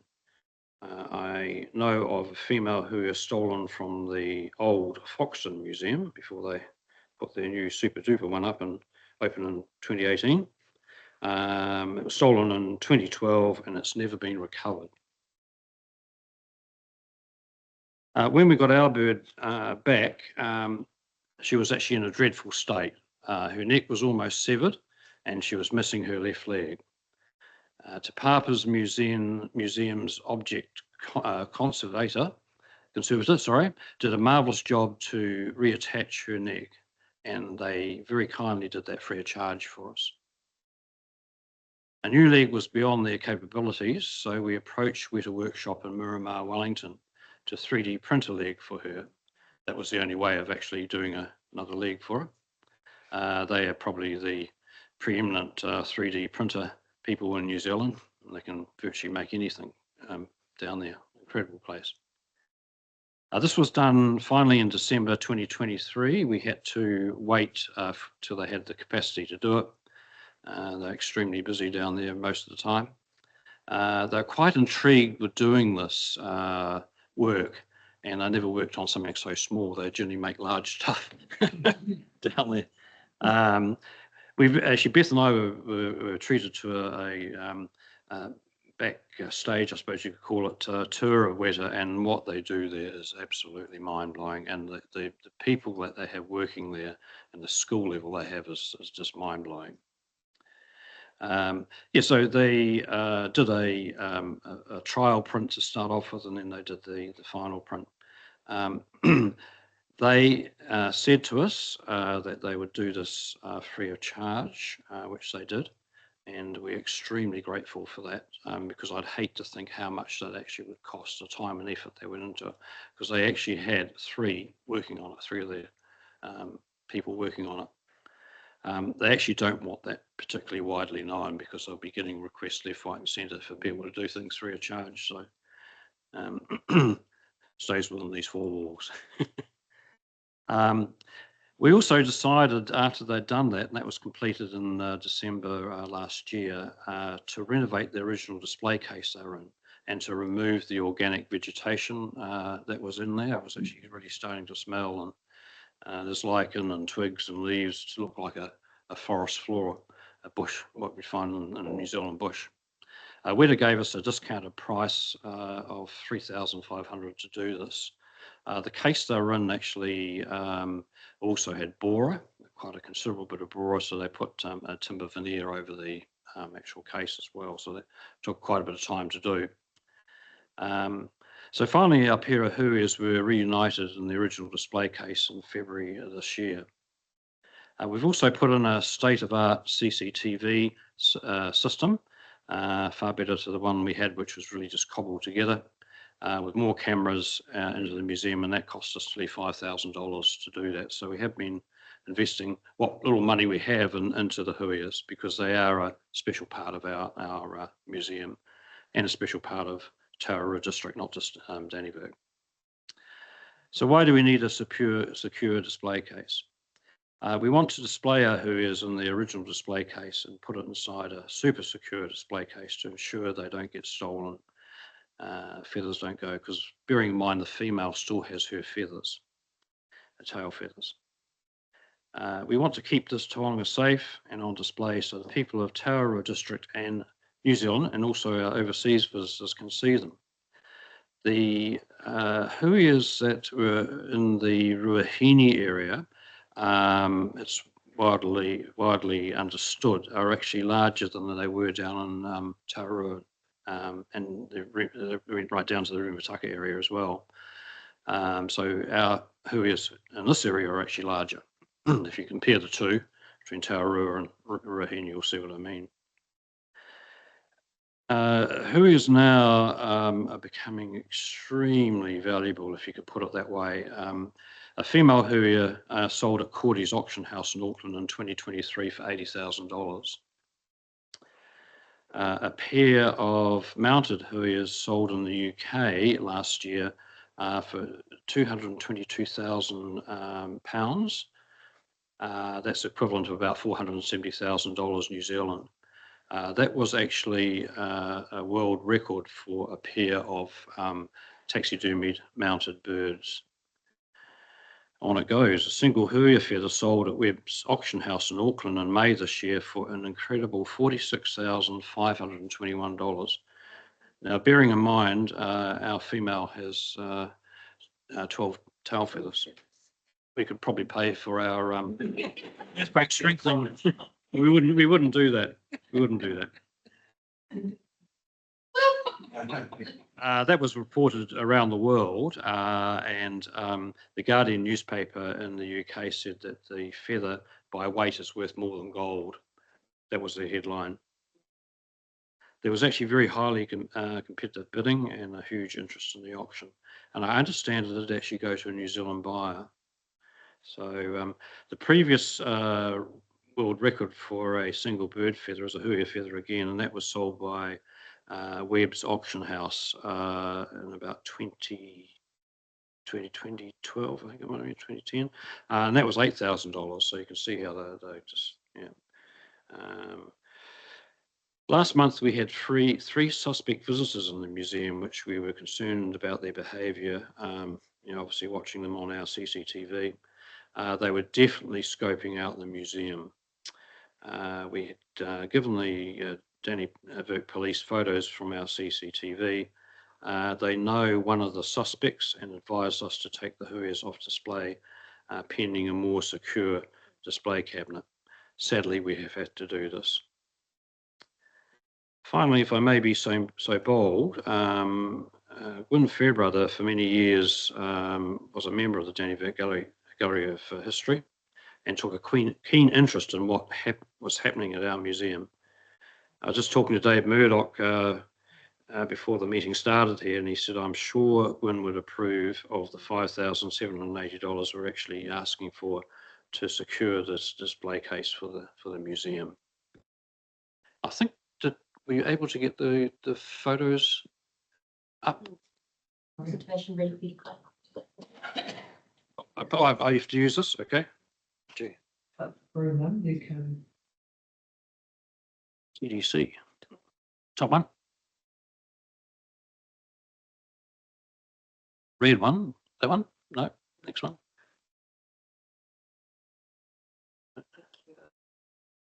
The one with the window in, or? Ah, yeah. Press it again. It's going to load, is it? Oh, sorry.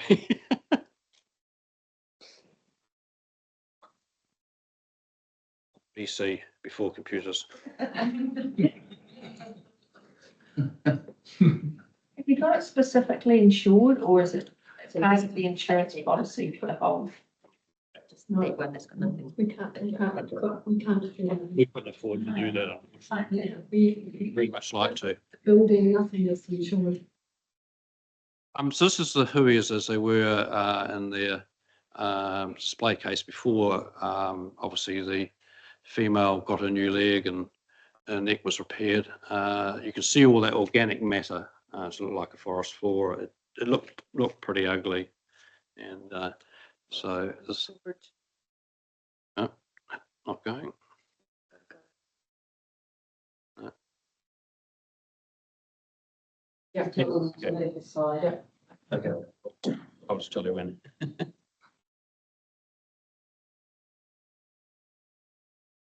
Yes, this is after the restoration work, renovation work, if you like to put it that way. That is the original purchase that they're on. Yeah. So, but all the greenery there was done by Weta Workshop. It's all fake. So it's fake. It's all fake, yeah. So if most things, sorry to interrupt, most things have been copied exactly as you would find the fauna in the forest, and which mimics what was already here. after everything that happened, Manahi Pawai gave them both the name so that we'd ensure that this incident that we've had would not be forgotten. So he called the female one Te Kurapai, sorry, which is a treasure that was lost and found by accident or perhaps luck. And the male got Te Ma Koa Koa, a cloak of happiness that he has been reunited with Te Kurapai. That's quite a nice little touch, really. Yeah. So next one, please. So this is how she was after the conservator at Te Papa did her neck. And you can see her left leg missing there with just the wire in it. We think she was damaged both her neck and her leg when they pulled her off the perch, the person that stole it. Yeah, so, and the objects conservator, Namala Barham did a great job, very, very, very pleased. Next one, please. This is Don Galloway. Some of you may know him here. He's 92 years of age now. He's the grandson of James Galloway. And as we said, the Galloway family gifted the huias to the Dannevirke Gallery of History. He's not in the best of health, so I said well, Beth and I actually took her there one day, and he just sat with it on his knee and just looked at her, and then he said, "Look, this just takes me back to my grandfather's and grandmother's place when I went to see them and seeing her." So he was very, very, very, very pleased to see that. So next one, please. So this is when she was returned, the ceremony to return her to Dannevirke, Makirikiri Marae.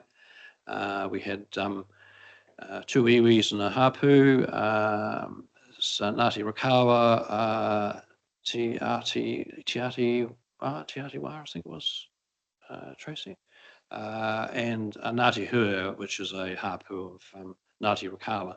Ngāti Huia, that's their flag that was gifted to them by Lord Onslow, the Governor General, in the 1890s.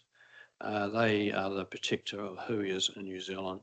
And it was a very, very moving, emotional day. And respect and honour shown to the hui was, well, it virtually made me well up, actually. It was a very, very emotional day and a great day to remember. And then she was passed from us by Rangitani back to the museum. So next one, please. This is Paul Van Ommen, Weta Workshop. He's been there many years. He worked on Lord of the Rings. A very, very clever man. And there was two other guys who did the 3D printing. He fitted her new leg, and he had a lot of trouble fitting that. Took him a lot of time as well. So then he did all the work around the original display case as well. And he brought it up to us on the 20th of February 2024. So we're just so lucky to have these people working for us. And I think that's the final one. Yes, this is a display case that we want to put the original display case in, except the base will be a black satin colour. We've got some other display cases there for it to match. And we'll do a little story there on like a storyboard they've got. So this is actually from the Te Awahau. Now my Dutch pronunciation might go a bit astray here. I think it's Nui Strom. Newstrom, is it? Newstrom, yeah. They call it the Hub, but it's actually got two museums in it. One is a Marian Museum, the other one's the Dutch History Museum. It's a fantastic place. It'd be great if we could build something like this here in the Tararua, actually. Yeah, and it's been very, very successful. So, and this is where I came across this case, and I did some research, and I found it was a workshop here that actually make these cases, and they did all the design work on the museum part there. The lady that owns it as James is a very, very talented lady, and she's worked on so many projects. The business has been running since 1989. You know, We've got on a website, actually. You can see what she's done. Yeah. So yes, so that's me. Thank you very much for your time. Any questions? Thank you very much for coming in and speaking to that and sharing that with us. And I just would make comment on for Ngāti Huia to have returned there, required them to have the absolute faith and trust that the Huia was in good hands, and you demonstrated that to them, which was incredible. So Ngāti Huia, for anyone in the room that actually don't have a Huia in their possession. So, right, councillors, I'll take the paper as read. Does anyone have any? Okay, so I'll take the recommendation now. Can I just check you're moving recommendation 1.2 that the Tararua District Council grant the $5,780? Okay, moved Councillor Wallace, seconded Councillor Johns. Do you wish to speak to the motion? I congratulate you on your effort. Thank you very much. And I think Gwen Fairbrother, or Mrs. Fairbrother, as I always called her, I had a lot to do with Mrs. Fairbrother with my time during the brass band world. Yeah, a true steward to our whole district. So yeah, she will be smiling down upon us all. Yeah, well done. They're in good hands. All those in favour, please say aye. Aye. Against? Carried. Congratulations, and I too concur that Gwen Fairbrother indeed was a huge supporter of the museum and will be very, very. Oh, thank you very much. Beth and I have spent a lot of time on this. We've had 4 trips to Wellington. So the car can almost go down there automatically. And I think it's just so important because it is truly a tonga for the whole of Tararua district, if not New Zealand. So, thank you. Congratulations, and thank you for all the work that you put in with the Jenny Burke Gallery of History and your passion. It's a pleasure. That's great. Right, we're going to go back to community boards and community committees. I'm going to take, can I have a mover and a seconder, please, for the Eketahuna Community Board? Move count. When you go, you're going to do that. I can do the whole lot. I've just got them highlighted here. Councillor Wards, you've approved the Eketahuna Community Board, the Dennebeck Community Board, Explore Pahiatoa and Positively Woodville as one block. Seconded, Councillor Franklin. All those in favour, please say aye. Right, we'll go through Eketahuna Community Board, page 26. 7, page 28, page 29. Dennebeck Community Board, page 30, page 31,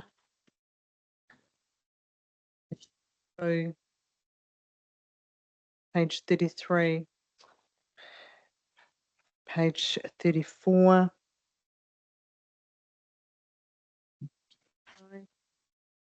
Explore Pahiatoa, page 36, page 37, page 39, page 40, page 41. There is a typo on page 41 that I trust you'll note to them, Councillor Franklin. Page 42, page 43, and page 44.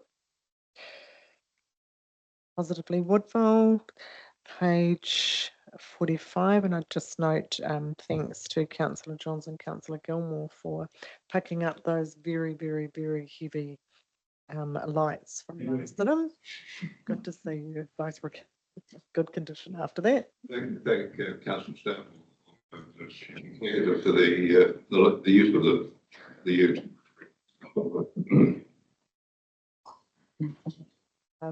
Page 46, page 47, page 48.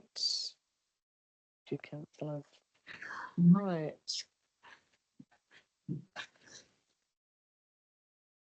Now perhaps we're sitting at 10 to 3 councillors. Would you like to break for afternoon tea, or we'll do items 11.1?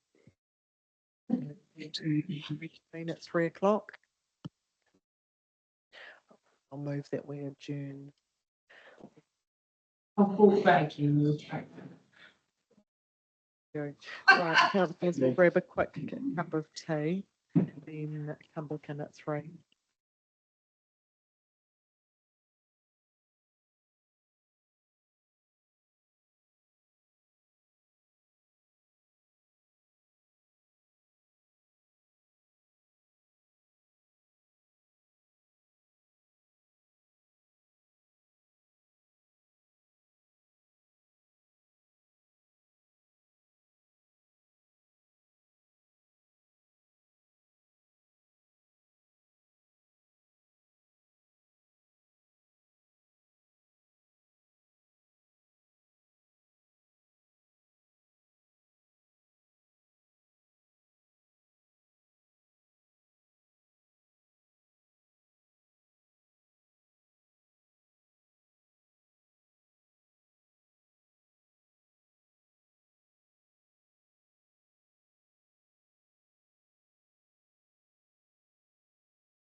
Thank you. Okay. Right, item 11.1, we've got Raj and Sarah.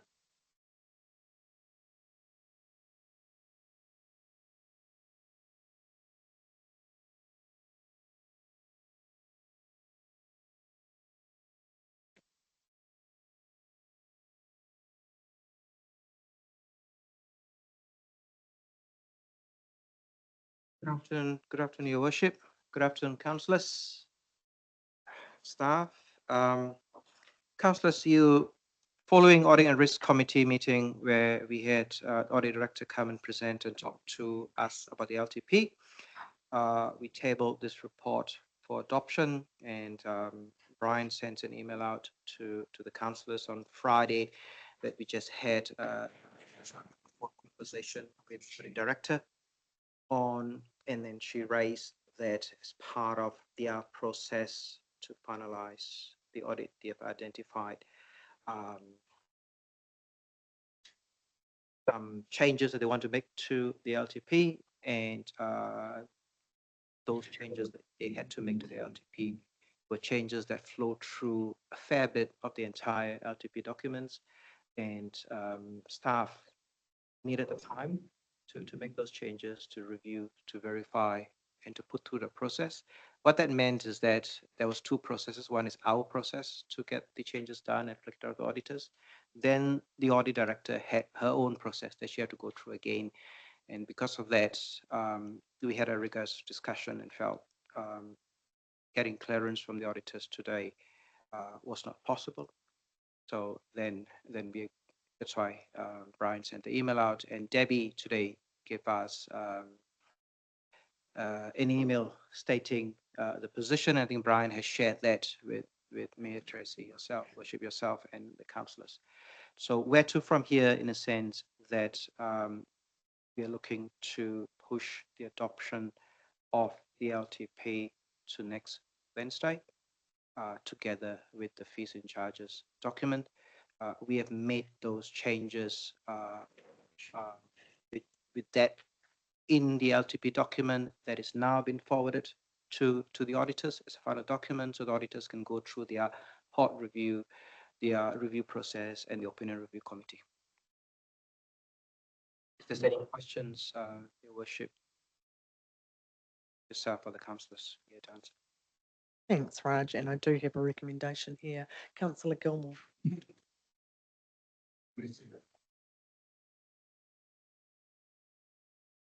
Just a question, if this is delayed and pushed out until Wednesday, will that have any implications on uneven rates or, or like that? Through Your Worship, what we did was, as we're pushing it out to 1 more week, we changed the rates due date to align to it, so it doesn't trigger the section 50 of the Act. So to answer the question, it doesn't. The only delay, in a sense, that people will be receiving their rates notices 2 weeks later, but we're still giving them the 4 weeks as we normally do as per the rates invoices. It doesn't trigger any other changes or impact any other installments that we have. All of that remains the same. We have talked at length of that option with the auditors, cleared it with them. We also got some legal advice to make sure that in regards to the Act, we are kosher and okay with it, so that we've got that confirmation, and we shared that confirmation with the auditors. So in terms of our process of setting the rates, only change is that the delay in us sending the rates invoices, or delay in the rate pays receiving the rates invoices. I've worked with Carsten to do up a little comms. So Carsten is going to send the comms out following today's meeting, so that rate payers do understand what this delay means and what the impact is. Okay. Can I just check, Councillor Chase, do you have a question, or is your hand still up? Apologies. Apologies, it's still up. I'll put it down. Thank you. Councillor Wards. Thank you, Your Worship. Two questions. One is a bit of a segue from Councillor Gilmore.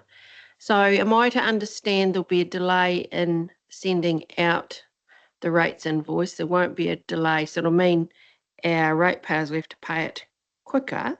They won't have the, so that therefore steers me to the next question. So potentially there'll be 2 weeks where we don't have potentially, I guess what I'm asking, what is the impact of that delay on our cash flow? You knew I was going to ask it, Raj. Worship, council set the rates for the whole year and divide equally in 4 quarters. So we collect the rates in 4 quarters. And if you recall, when we present the quarterly financial reports, a significant portion of expenditures are in the later part of the quarter. So, and as for the 2 weeks that we are delaying, I guess, in receiving the amount, remember the payments for rates are in multitudes. People tend to pay early.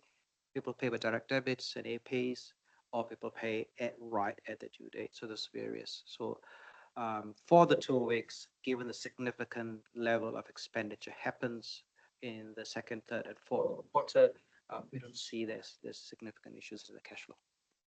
So if I may then, thank you, Raj and Sarah, for that reassurance. Given all of the work that's gone on in those nearly 700 pages, I can see your eyes glazing over. I'm curious to understand, where was the issue that we're being pinged on? I mean, was it the project? Was it the smoothing? Was it? I get a sense that it was around this. There's an impact in calculations around the smoothing, but those 700 pages, which ones are going to have to be rewritten? Through your worship, pretty much the entire section 2 has an impact. Part 4, I think it's called, which is infrastructure strategy, that's had quite a bit of rewrite gone into it already. The issue that was identified that has caused us the biggest headache, I would say, from my perspective, is our model, the way in which was our financial model, the way in which it was calculating interest. It wasn't picking up all the appropriate lines. So when we've come to you for the ARC, we had overstated the interest charges within our budgets. So it is a positive, if it could be a bad thing for them to pick up, it has impacted us positively. This is one of the really good things about audit, is that they look at things differently to how you do when you're in it, you're the doing. So we've rectified that, and as of maybe just 12 o'clock, the auditors received the updated complete LTP, and that was being sent off to hot review.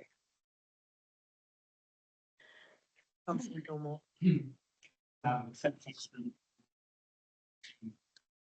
for the information and Hugh's been talking. I'm going to make one very quick comment and then a quick question.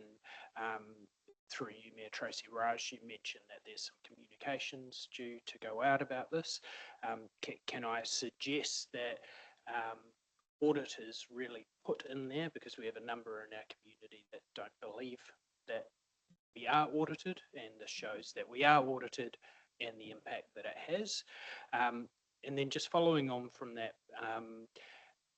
understand all of the information that you've given us. Do we have a high level of confidence that now that we've sent through the final LTP, through to the auditors, it has to go through hot review, that we now have everything that we need to be able to get the opinion we need to be able to adopt?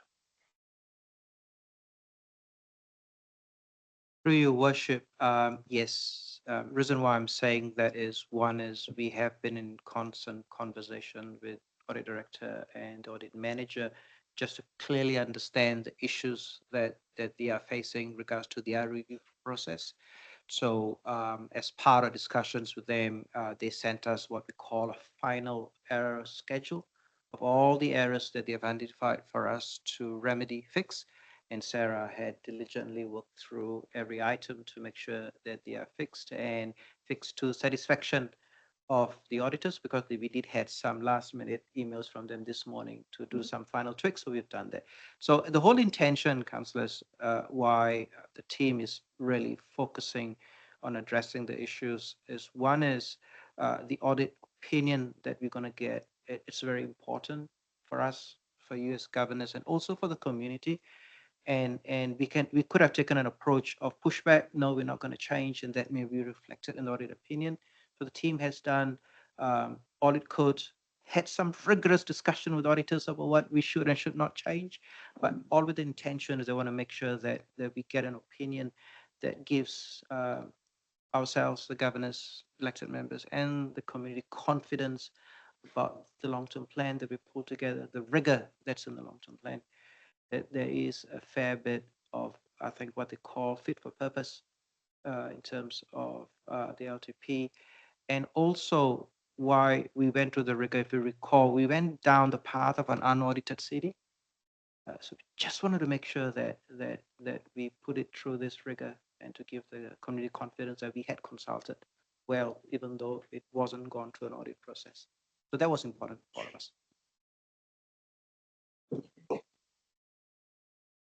Thank you, Raj. And I know I did challenge the auditors to provide some value, and they have come back and done that. I acknowledge the devastation on Friday afternoon to get that phone call as well. That was pretty tough. So the team has certainly turned that around in incredible speed. Councillors, I have a recommendation here that I'm happy to move, that the items adoption of the long-term plan 2024-34 and the schedule of fees and charges 2024 to 2025 and rates resolution for the 2024-25 financial year be adjourned to be considered at a reconvened meeting of the Tararua District Council to take place following the conclusion of the Strategy Growth and Planning Committee meeting on the 7th of August 2024. Do I have a seconder? Seconded by Councillor Petty Weber. All those in favour, please say aye. Again.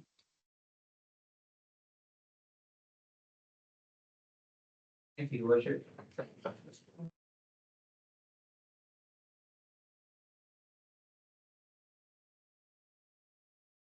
Councillors, just moving to the remits for the local government New Zealand annual general meeting.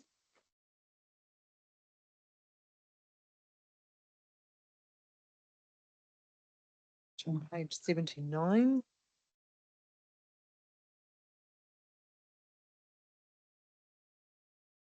So the recommendation is to receive the report, and then we'll go through these. Councillors, the remit for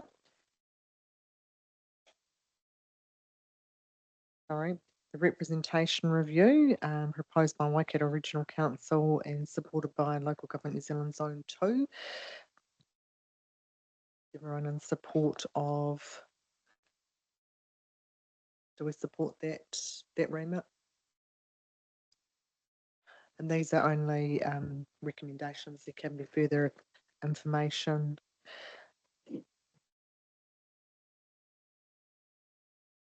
That one, community services card proposed by Palmerston City Council, supported by Local Government New Zealand Zone 3, which is our zone where they would have discussed this at Wairoa, which was the zone meeting we didn't support that one. Councillor Woods. I've gone through each of these remits, Your Worship, and tried to understand the impact it could potentially have on Tararua. I'm not clear out of this remit what the additional bureaucracy might be entailed in it, and I know that that's getting into the detail, but it's a pretty touchy subject, these community service cards and who they and what they apply to. So I'd question mark then the principle behind it and the additional bureaucracy required to be able to administer it this way. I think it was just a proposal to look at it. I did the same, and I couldn't, to be fair, identify any benefit to the Tararua district. How it impacts other councils, and it's a long way from being adopted. Being adopted, it's just something they work for. Councillor Gilmore. Thanks very much, Your Worship. I have looked into this one a bit, and when Palmy first proposed it, my understanding of the intent of it is really just to give them a tool if they do need it. It's not something that I see we would need to use, so therefore there wouldn't be any bureaucracy. But down the line, potentially there could be. Their main reason for pushing it is ineligibility for pensioner housing, is my understanding. That could be in the future a tool that we might want to use as well. It seems stupid that you can't use that as a factor, and I think that they're just trying to get rid of the stupidity. Yeah, use for the card. Are there any other thoughts, councillors? Okay, can I just check by a show of hands, do we support the Palmerston remit? 2, 3. Okay, right, we've got the numbers to support that. Councillor Wards will be there at the annual general meeting to listen to the discussion, and I guess that's why I say, councillors, it is important to give this indication, but actually we do need to listen to that on the day, and we'll all have our little voting devices and can discuss that. Right, the next one there and it has been supported by Councillor Naoma from Palmerston North. City councils, local government constituencies and wards should not be subject to referendum. And then I note the number 4 from Northern Regional Council in Zone 1, the entrenchment of Māori ward seats for local government. Can I just seek some direction there? And Councillor Chase, if you wish to, Councillor Chase from Tamaki Nui Arua, if you'd like to speak to the submission that you were part of there. And I guess it's just... Yes. Thank you, Tracy, through you, Mayor Tracy. Yes, I would. We put a submission together, all us Māori wards within the Horizons region to Paitawhiti, and we did submit it. I have shared that submission with you all, which stated our thoughts on this matter. To be honest, I just want to reiterate that Māori wards provide one way for Māori to have a voice and be represented in the local government decision making. Sorry. Similar to the dedicated electorate seats in Parliament. In the LGA in 2002 states that local councils must ensure that Māori participate in decision making process. Establishing a Māori ward adheres to that. And this is what I would like us to reflect on and think about what we have put in our submission. And I would hope that this council supports this. Thank you, Councillor Chase. Are there any further comments, Councillor Sutherland? Excuse me. Wrong, it doesn't.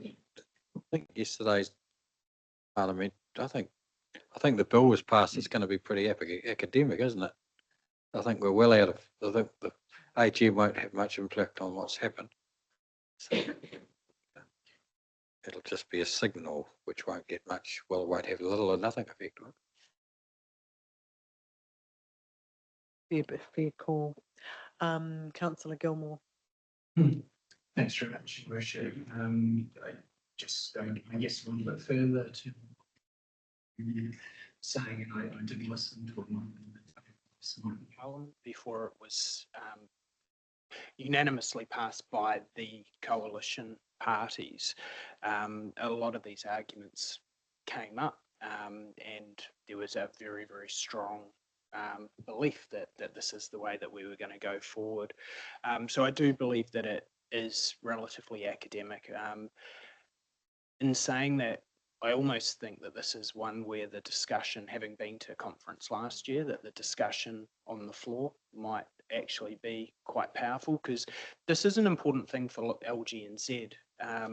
Whereas, where does LGNZ want to focus its time? Does it want to focus its time on things that it can influence? And I think that might be part of the discussion on the day. So I would actually feel comfortable with this one.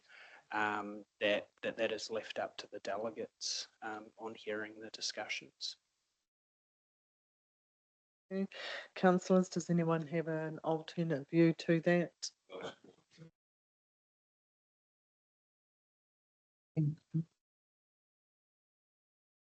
Then we're moving, presuming that that also applies to the motion from the far north. Sorry. Thanks very much, Your Worship. No, in my view for this one, I have a very, very strong view against entrenchment. We only in New Zealand have 6 laws that are entrenched.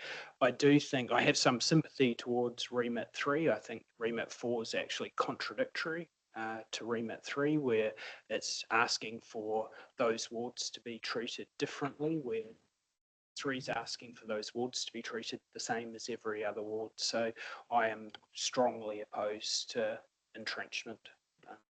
It's Councillor Gilmore. So for that one, can you just give me a raise of hands that Tararua District Council does not support? Sorry, does not support the remit on entrenchment for Māori ward seats for local government? Does not. Okay. I'm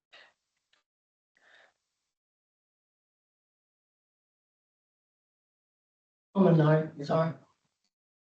But I agree with you, me, Tracy, and Councillor Scott on the day. It's going to be really. I think for me, we hear how you feel. And I do think there'll be a lot said from the floor on that. And I do agree with you, Councillor Sutherland, that actually there may be little to this, but actually it is where does local government New Zealand focus and what can it achieve? They're all very, very valid points. I know one thing, they will still, because they're in the papers, we still will vote on. Okay, the support the graduated driver licensing system. Anyone have any views on? Again, I don't think it affects us in this district, but I'd be happy to leave that to the delegates to make a decision on. Comfortable with that? Right. The the remit for a proactive lever to mitigate the deterioration of unoccupied building. Absolutely. Listen to the conversation on the day. What I could say is affecting Tararua, Tracy. I'll put that support in capital letters. Thank you, councillors. Right, we support the remit for the appropriate funding models for central government initiatives. Thoughts on that?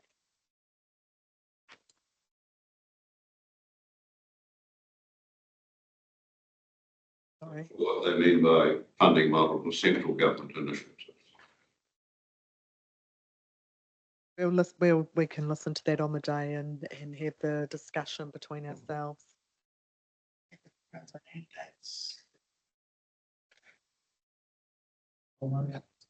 Through your worship, I think potentially something did come out from LGNZ today just around central government mandates and the lack of funding that tends to follow that. Yeah. So it's potentially along those lines. Thank you. Okay, we will. We can hear the conversation on the day. Do we support the remit on goods and services tax sharing with local government? Yes. Answers of that? Can I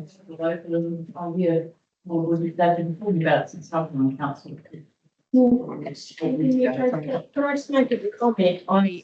Having been to conference and been given the mandate from this council to make decisions, when you read some of the context behind these, there's a lot of that work program that LGNZ just aren't doing. And so I'm keen to understand if we are voting for this and we want to see it happen, the discussion around what's in their work program, what's out of it, is a big influence for me. Thanks, Councillor Wards, and I totally agree. That's where I think where the Chief Executive, Susan Freeman, brings words and what we hear at conference are actually critical. But also, I think there'll be a lot of discussion around local government New Zealand at conference, and where that focus is. If I think to the, the fluoride decision and how long ago that remit went to look to was passed at local government to when it's enacted in central government, that is a very, very long time span. And, to affect change, we've actually, I think in this world, we've got to be quicker than that. It's just, there's no pace to it. So I'll be looking forward to the discussion and a really good conference. Okay. Right. Ellie, can I just check in with you? I've circled these as I've gone around where we go. Do you need On the graduated driver licensing. graduated driver licensing was to discussion on today.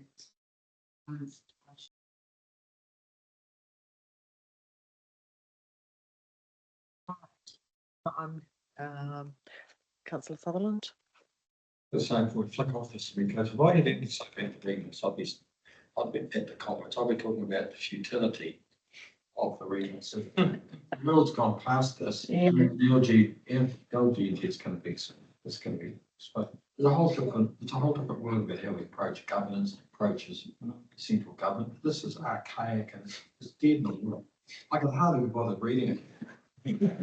Really, and no, we've got a model of organisation differently. And look, if a young person is looking at this and looking at the level of work and support that's got to be gained, and then this goes to central government, and we see nothing for a decade. If you want me to FaceTime you, but this. That's all I have to say. Second one. I think for the conversation, We can zoom you in. right. Thank you, councillors. I have it actually, Councillor Sutherland. Would you like to second those? Yeah. Thank you. All those in favour, please say aye. Thanks, carried. Right, moving on to the regulatory services update report. 11.5. Welcome, James.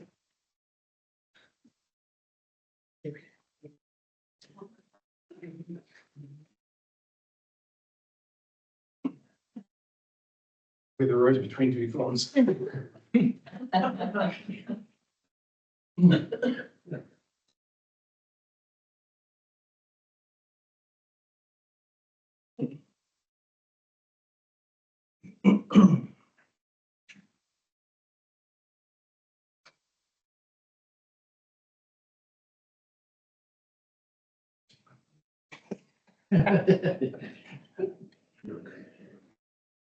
Through your worship, this report can be largely taken as read. It's just the regular update, and this particular one, of course, covers the entire financial year. So that's why I thought I'd bring along our team leader for building, Carla Day, and our newly promoted manager of planning services, Amy Chalmley.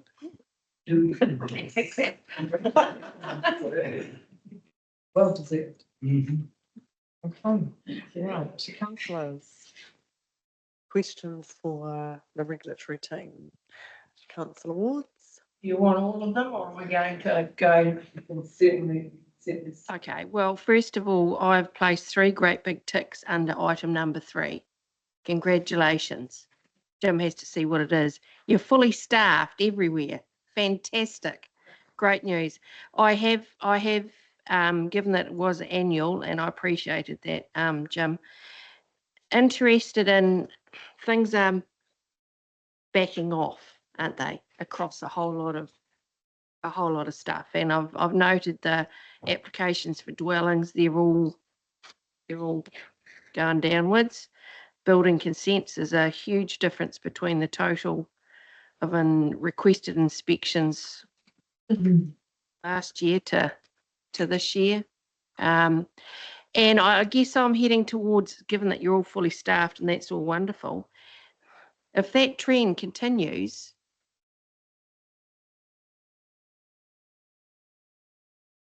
what are you saying, Sharon, is what Jim's eyes are saying. There'll be a tipping point, won't there? and we're not at it. Don't worry, I don't think we are. But, you know, we were going up and up and up, and now. So in your view, is this with your long-term lens on, I guess I'm asking you, Amy, through Mayor Tracy, is this happening across the country, and is this going to be a levelling off, do you think, of some of these when it comes to the building area? Through your worship, I think we're pretty much flattening out at the bottom now, and the only way is up. With the economy as it is at the moment, yeah, things have been flat. It's been flat across every sort of thing, and but there's strong indications that interest rates are dropping. And once that happens, I think you'll see growth begin again. So yeah, I think it's artificially low at this point. As far as the actual activity goes, financially speaking, we did have a year budget of 1.2 million, and we've actually only spent 590,000. So there's a saving of 600,000 there. So every cloud is a silver lining. This is great. Thanks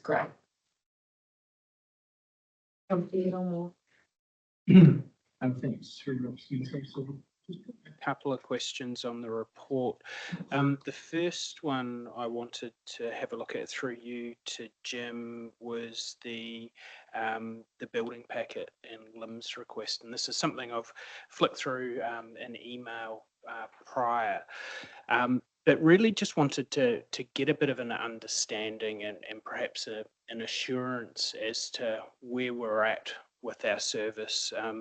I've had feedback from a couple of people that their perception, so high users of the service, that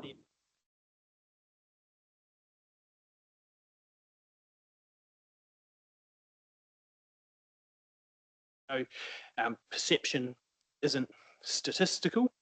So I was really wanting to know from your perspective, are things sort of similar to what they were 12 months ago in processing time? Have things, have we been putting resources into different areas? So is it potentially taking longer, or how are we tracking with that service at the moment? So through your worship, thought I might get asked this one. So I came prepared. So it really does depend on the complexity of the building packet, and all the things we have to look into. And we're not digital yet, and a lot of councils are, and so everything's manual here. However, I had Carla pull out a report here, and this was taken over the last 3 months. And over the last 3 months, we have had 33 building packet requests and 53 LIM requests, of which all were completed before 20 working days.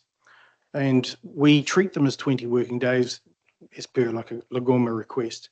However, having said that, we always do our best to process the request as soon as we can, and they go into a pecking order.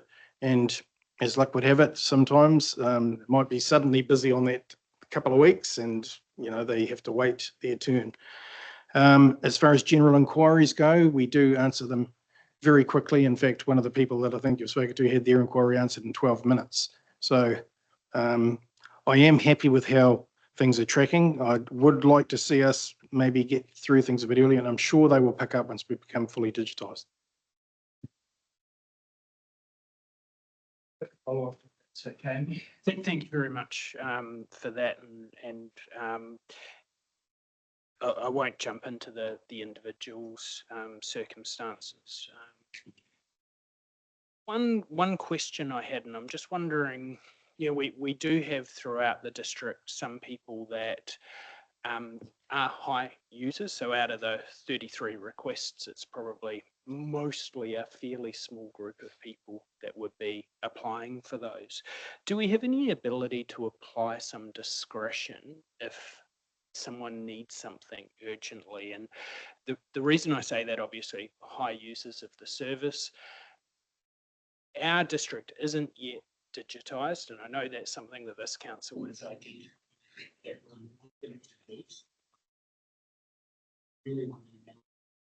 working on it, and it's going to solve this problem.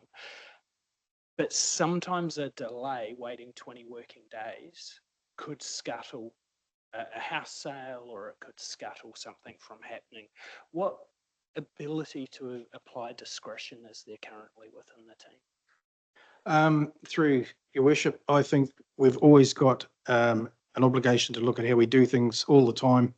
I think if there is an urgent sale like that, and we know that it's urgent, it's flagged as urgent, I'm sure we would we'd probably jump the queue for when we normally wouldn't, as per, you know, being fair to everyone else. But if it rested on a house sale or something like that, we would need to know that up front, and then I'm sure the team would do their best to get that across the line.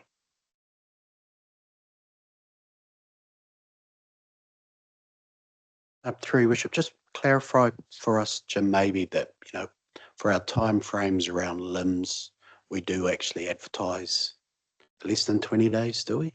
Yeah. No, that's what. 10 working days for a limb.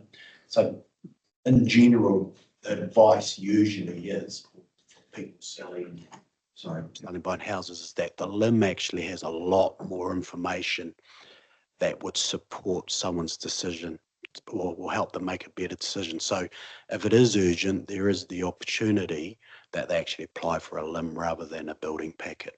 There are cost implications with that, we get it, but I would recommend that to anyone who's buying a property anyway to get a limb. Councillor Johns. Tracy. Jim, can I ask, what's the program for the digitisation? When do you hope to have it completed? Through your worship, we're actually out tendering for that right now. In fact, we've got people on site today having a look at what's required before they place their tender. So we're hoping to get the ball rolling, you know, at least by the end of this year. But it's a large project. I would say that would be a fair assumption. It'll be at least a year.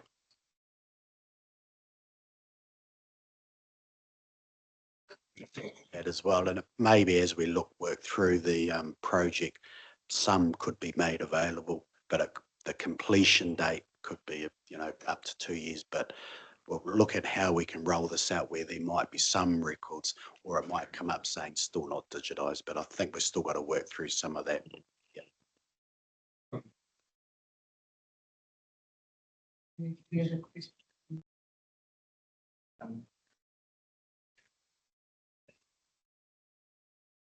Just jumping down to the illicit dumping section 8 on page 140. More of a general question around it. I've noticed some publicity from Hamilton City Council, who are very proactively going through illicit dumping bags and items to try and identify the perpetrators. And I've noticed a small drop off, but a bit of revenue coming from there. Could I just double check what our policy is for illicit dumping? Do we, I know it's not a pleasant job, but do we sift through to try and identify the dumper? Through your worship, that was one of the first policies I put through when I came here, was to renew the litter policy. And the reason you have to have a litter policy is because without it, legally, you can't infringe anybody, even though there's an infringement act. So one of the first steps is to get a policy adopted, which has been done. So our process is, of course, we go out, we check out the litter, and we go through it with gloves and whatnot carefully. A lot of them will have needles and things like that. When we identify an address, because they often leave a bill or an invoice in there, they'll receive the appropriate infringement. And if there's some reason some miraculous reason as to why their name has mysteriously appeared in the rubbish and it wasn't them, they're free to come in and have a chat about that.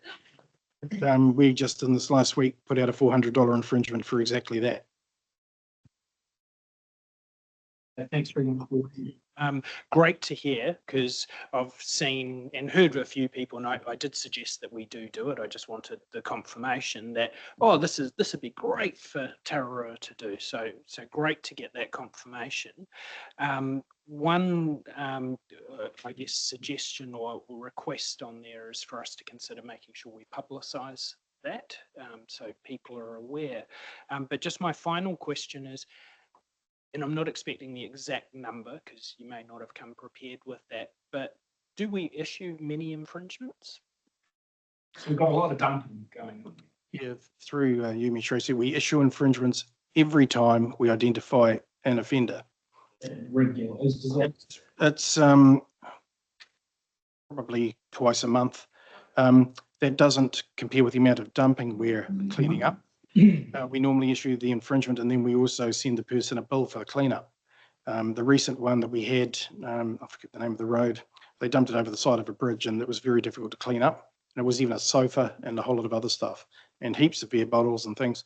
So there is a cost. It's happening more often, although this year there's been a slight drop, but it's still relatively high to previous years. And, you know, it's a significant cost to the ratepayer to clean up. So we're trying to capture the costs to cover that. We do advertise what we do. We had it in the Bush Telegraph a couple of times last year. Yeah. Franklin. Thank you, Worship. I'm really concerned about the stats for the southern rural area.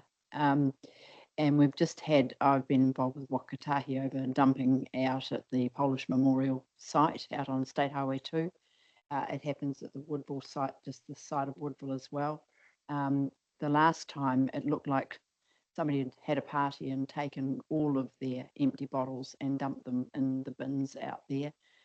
Rather than take them to the recycling, which is free. And then you get social media saying, well, you must be charging too much for people to be able to dump. Well, actually, no, that was free. But is there any particular areas in the south that you are finding are repetitive places? Through your worship, I can't give you the names because I'm not that familiar with the area yet, but I do know that some do keep coming up. There is a certain dead end road somewhere that apparently, yes, that's it. So yeah, it's disappointing, but you know, we can do is, well, we're trying a different tactic. We've purchased a couple of camo cameras which we can place in trees and things. So if we get a registration number of someone doing it. And of course, the infringements are limited to, what is it, $600 or $400, I can't remember which one it is. But if there's a significant amount of dumping, we can prosecute, and that's up to, I think, $20,000. So, yeah. Just supplementary to that, with the Halls Road situation, sort of within a quarter of a distance of Halls Road, it becomes rural. And so they go down there as a dead end, nobody sees them. There are a lot more houses down there than what there have been. But I think if we could kind of get the word out there that people are watching it, and like you say, if you can get cameras, there's got to be some way of deterring it. And I wonder whether, when Councillor Scott talked about from advertising the fact you do it, maybe not an advertisement, not on the council page, but a news article on it, whether we talk to the media to do a story on it so that people are aware of the action that you do take. Yep, through you, we could certainly do that. And I guess while we're doing it, we could talk about abandoned vehicles, which are a real problem. Most of the time, we don't have any way to trace them. They set fire to them. We had two at Ridge Road last month. All within 5 minutes of each other, they set fire to them. Just incidentally, the litter policy also covers, it's an offence to dump onto private property as well, not just in a public place. So, yeah. Thank you, Councillor Johns. Thanks, Mayor Tracy. Jim, the lay-by this side of Woodville that's often used for dumping stuff, is that cleaned up by us or Wakatahi? Yes, it's Wakatahi, but our policy extends there as well if we catch people dumping their household litter by the rubbish bin. Do they check that or do we check that? We keep an eye on it. They check it, but we sort of work together on that sort of stuff. Just add into that article too, because there is an 0800 number you can call and they are really quick to get back to you, Wakatahi. They're amazing. I've used it 3 times now. They've been back in touch with me within 15 minutes. So I think people need to know that we're being, keeping a closer watch on it. Yep, no, that's all good. And we work closely with Wakatahi. We invoice them for attending all stock incidents on state highways quarterly. So. Okay, thank you. Really, really good report, and there's certainly a lot of work happening.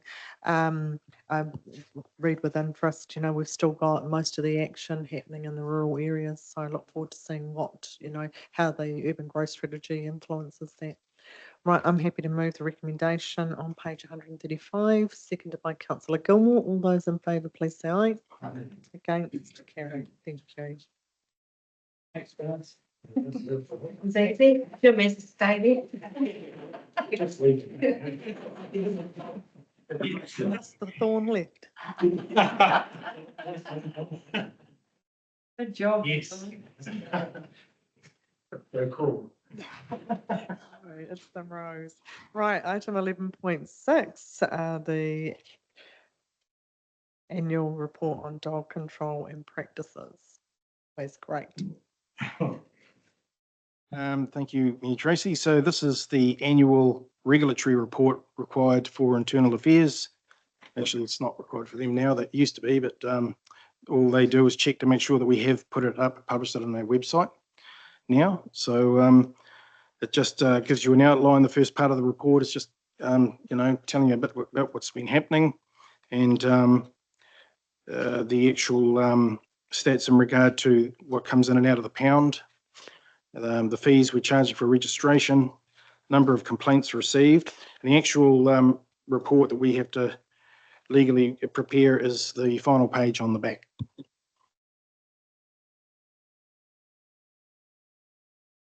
Does anyone have any questions for Jim? Okay, I'll just pop that on hold. Councillor Wallace, Councillor Woods. Thank you, Mayor Tracy. It's a question related to that statistical report. I noticed, Jim, the huge difference around menacing dogs classification, the item D that you reported there. Big step up. Is that because it really is happening, or the way we were reporting historically, the two? Good question, Councillor. It's through the Mayor. It actually, the previous year was the amount of menacing dogs that were classified in that year.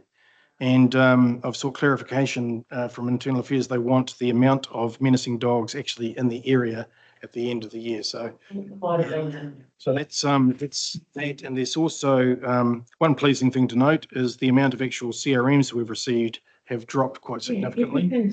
And that's due to pretty much some proactive patrolling and, proactive compliance and acting on, appropriately when we do receive issues. Unfortunately, we've started off the year badly with two major attacks, one on a person and one on a whole lot of sheep. So they've been heading to court. So one prosecution last year, already two for this month. But, yeah. Thank you. Councillor Chase. Sorry, Naz, through you, Mayor Tracy, thank you. Actually, Sharon asked my question. I wanted to know what the high jump was as well for D and the stats. But thank you. Thank you. Jim, can I just check? We don't, we record the number of dogs, but we don't know the number of working dogs. Do we have a differentiation there internally? I don't think that's included in this report, but I can find that out. We can just understand it at some point in the future. Yep. Right, Councillor Wallace has moved the recommendation on page 143, seconded by Councillor Sutherland. All those in favour, please say aye.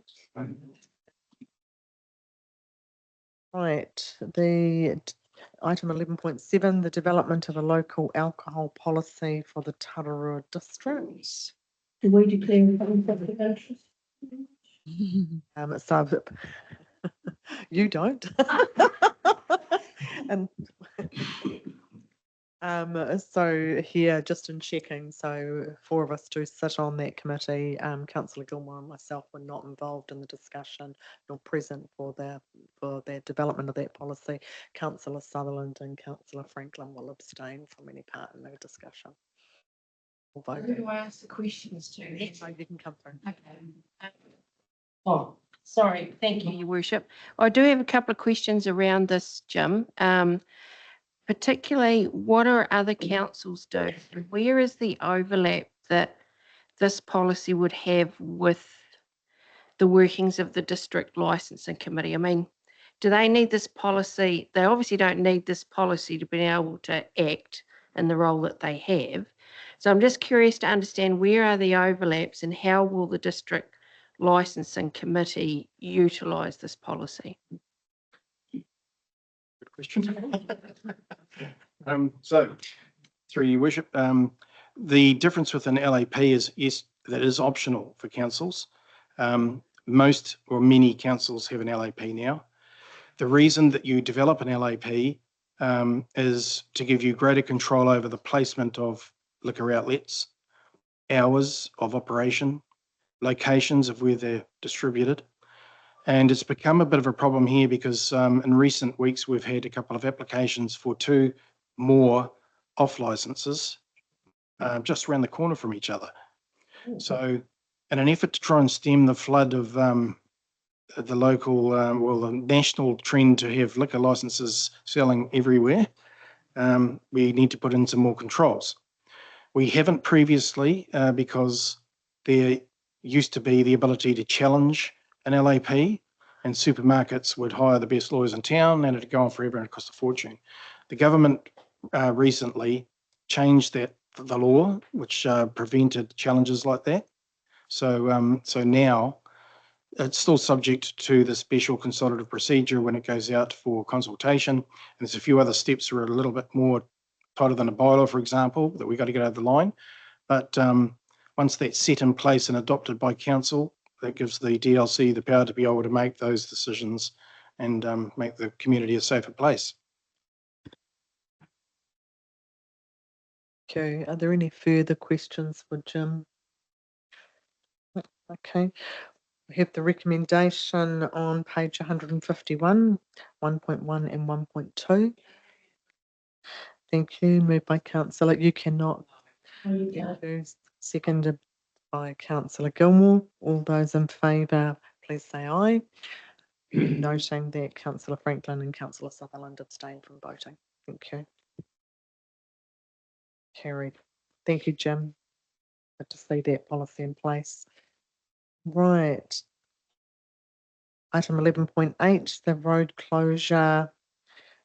There's a recommend. I'll leave that, just that moving there, just holding that there. Councillor Ward, you've got a question? Yes, I do, Your Worship. This had come up for I notice further on, even though this is being proposed by the chamber, that there is mention of the Dannevirke Community Board in there.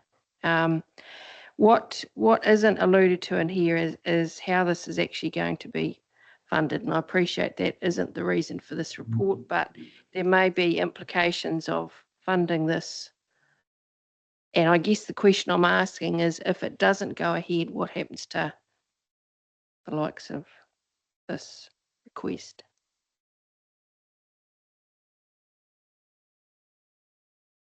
Okay. Just checking. This, this decision gives them the legal ability to close the road temporarily to allow for the Christmas parade if it does go ahead. Yeah.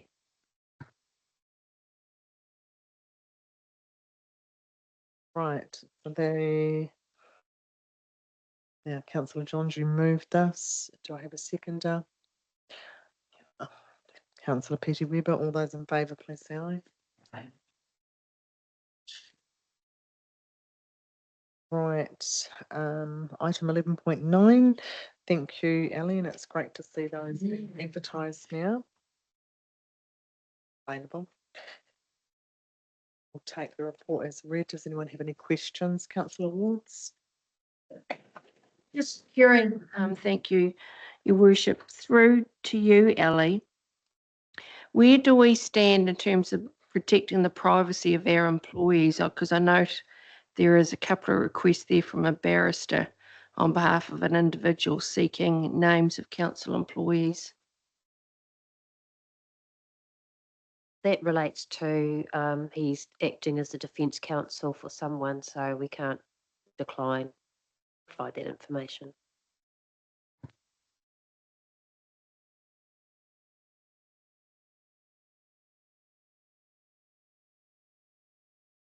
there any further questions for Ellie?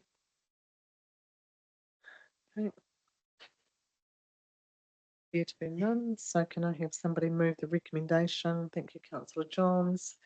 Seconded, councillor Sutherland. All those in favour, please say aye. Against, carried. Right. Well, welcome through Peter Wimsett, Chief Advisor, to talk about item 11.10, local done well while running Tararua review. Yes.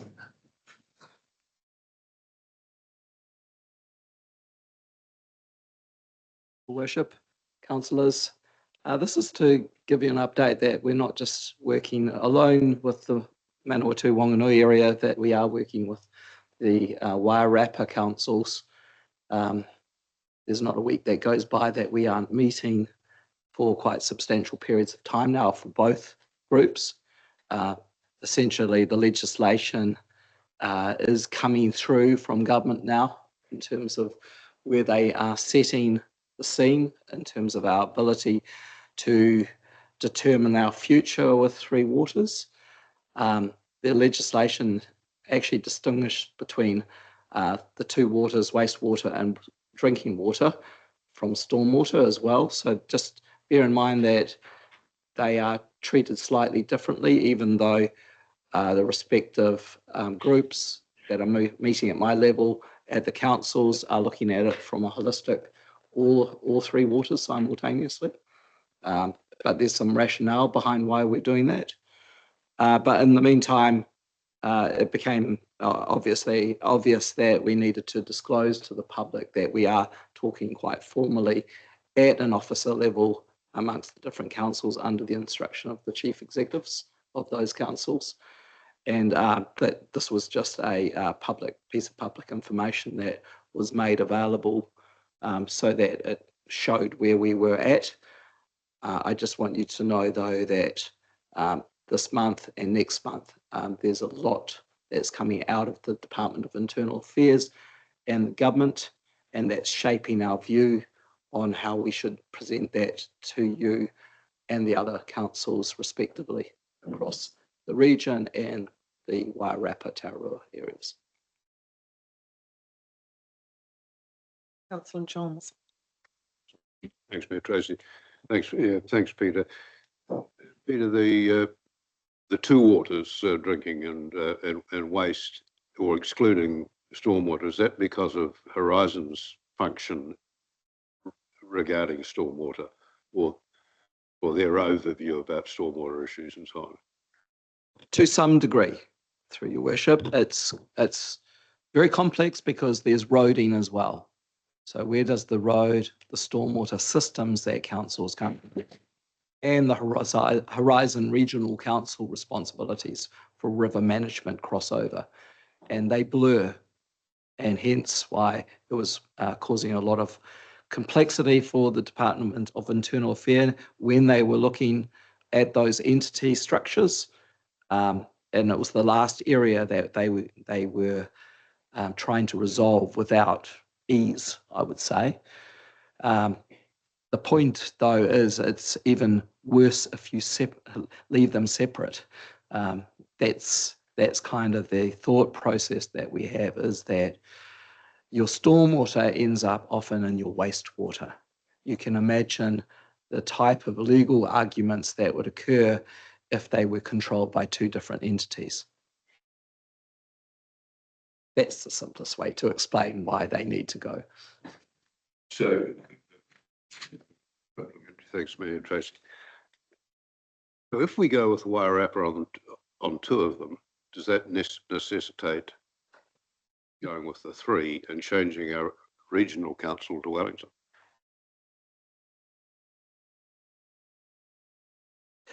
Well, the reason for the regional councils is that they manage the waterways, and our water mostly gushes through the gorge. So I don't think we're going to not be aligned to the Manawatu Wanganui region for that reason, but also because they are our biggest, closest city. And so the different communities always have that commonality of interest, community of interest, with their biggest, closest city. Ekatahuna might be different because they are slightly closer to Masterton. So these are all factors. So.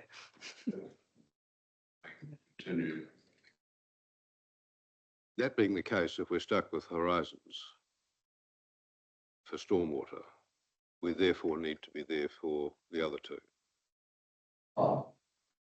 So I'm suggesting that all three waters go together into whatever grouping that we end up with if we decide to go that way.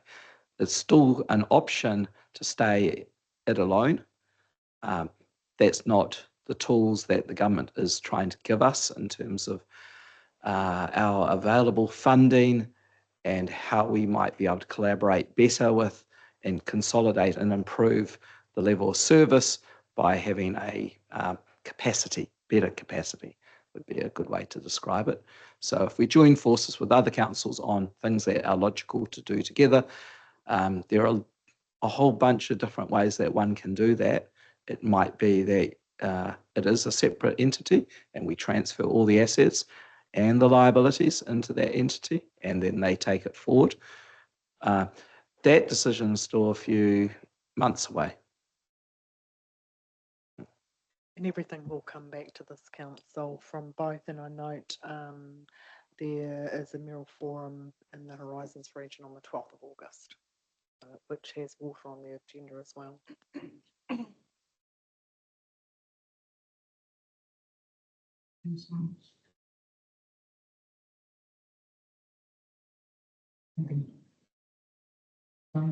The recommendation on page 171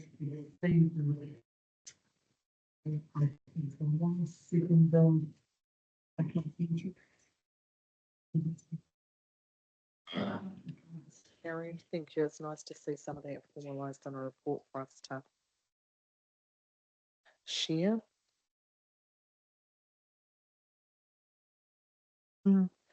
Portfolio reports. Is there anything anyone wishes to report, Councillor Wards? Just briefly, thank you, Your Worship. Yesterday, Peter and I attended a Zoom presentation of a report that had been commissioned quite a wee while ago regarding the post-Gabriel disaster recovery at Akatio and any learnings from a social community perspective that would allow the community to build back better. Peter and I were pretty impressed with the findings of that report, and I know that the members here that attend the Climate Change Joint Committee will have that up for discussion at their next meeting.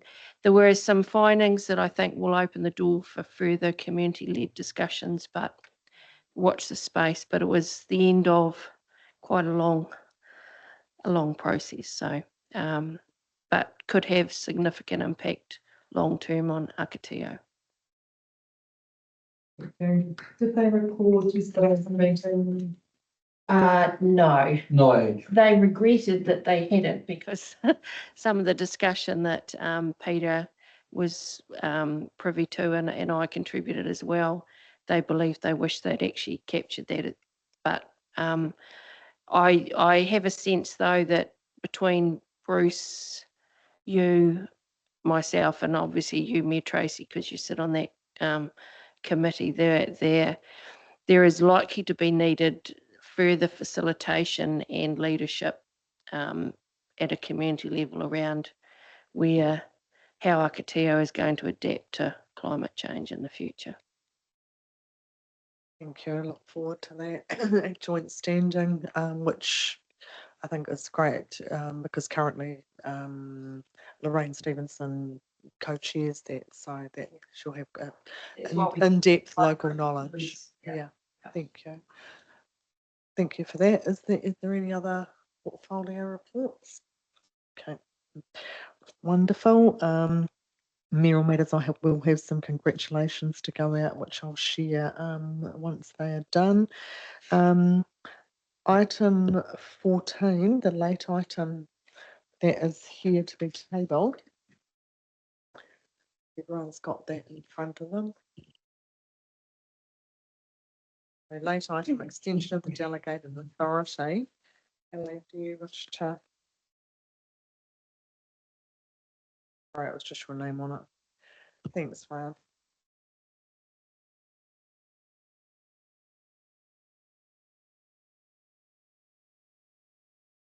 Your worship, councillors, in a sense, this paper is to follow through with the resolution earlier on where we had adoption of the LTP to be deferred to next week. If you recall, towards the end of June, I believe the last meeting of the month of June, I think, believe it's 26th of June, brought a paper to you to extend the delegation, provide the chief executive and staff the delegation to incur expenses while we were adopting the LTP, not in June, but in July. Because we're pushing the adoption of LTP out another week, this paper is to allow that extension for 1 more week so that the council can do carry out its business and keep the lights on for 1 more week before we adopt the LTP next week. It's a bit longer than that. I think it's like COVID in the meantime. But to keep it kosher and in a sense, in legal, that council can, without adoption of LTP, carry on with the AP and commit ourselves to any expenses and pay the bills and commit any liabilities within the week. Yeah, councillors, you've all had a chance to read that. Okay, are there any questions? Okay. Moved by councillor Sutherland. Councillor Wallace, were you seconding it or did you? Seconded by councillor Wallace. All those in favour, please say aye. Yeah.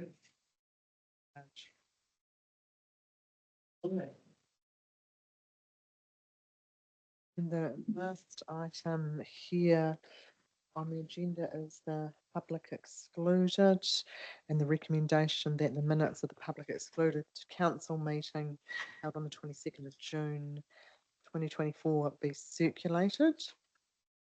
Oh, sorry. Go into it. Move that we go into public excluded. Seconded, councillor Gilmore. All those in favour, please say aye. I mentioned the passing of Joyce McIntyre, a Civic Award winner, or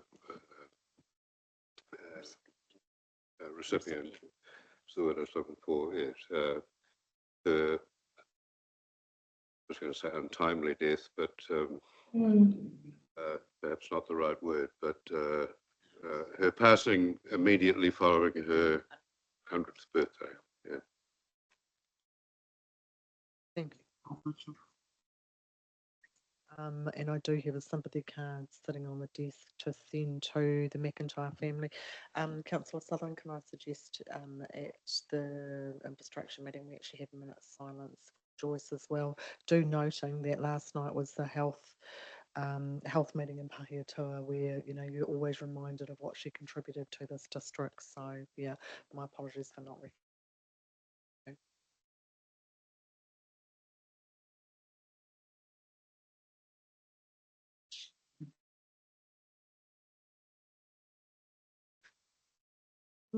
All those in favour, please say aye. Against, carried. Thank you, councillors. Right, we are moving the recommendation of those minutes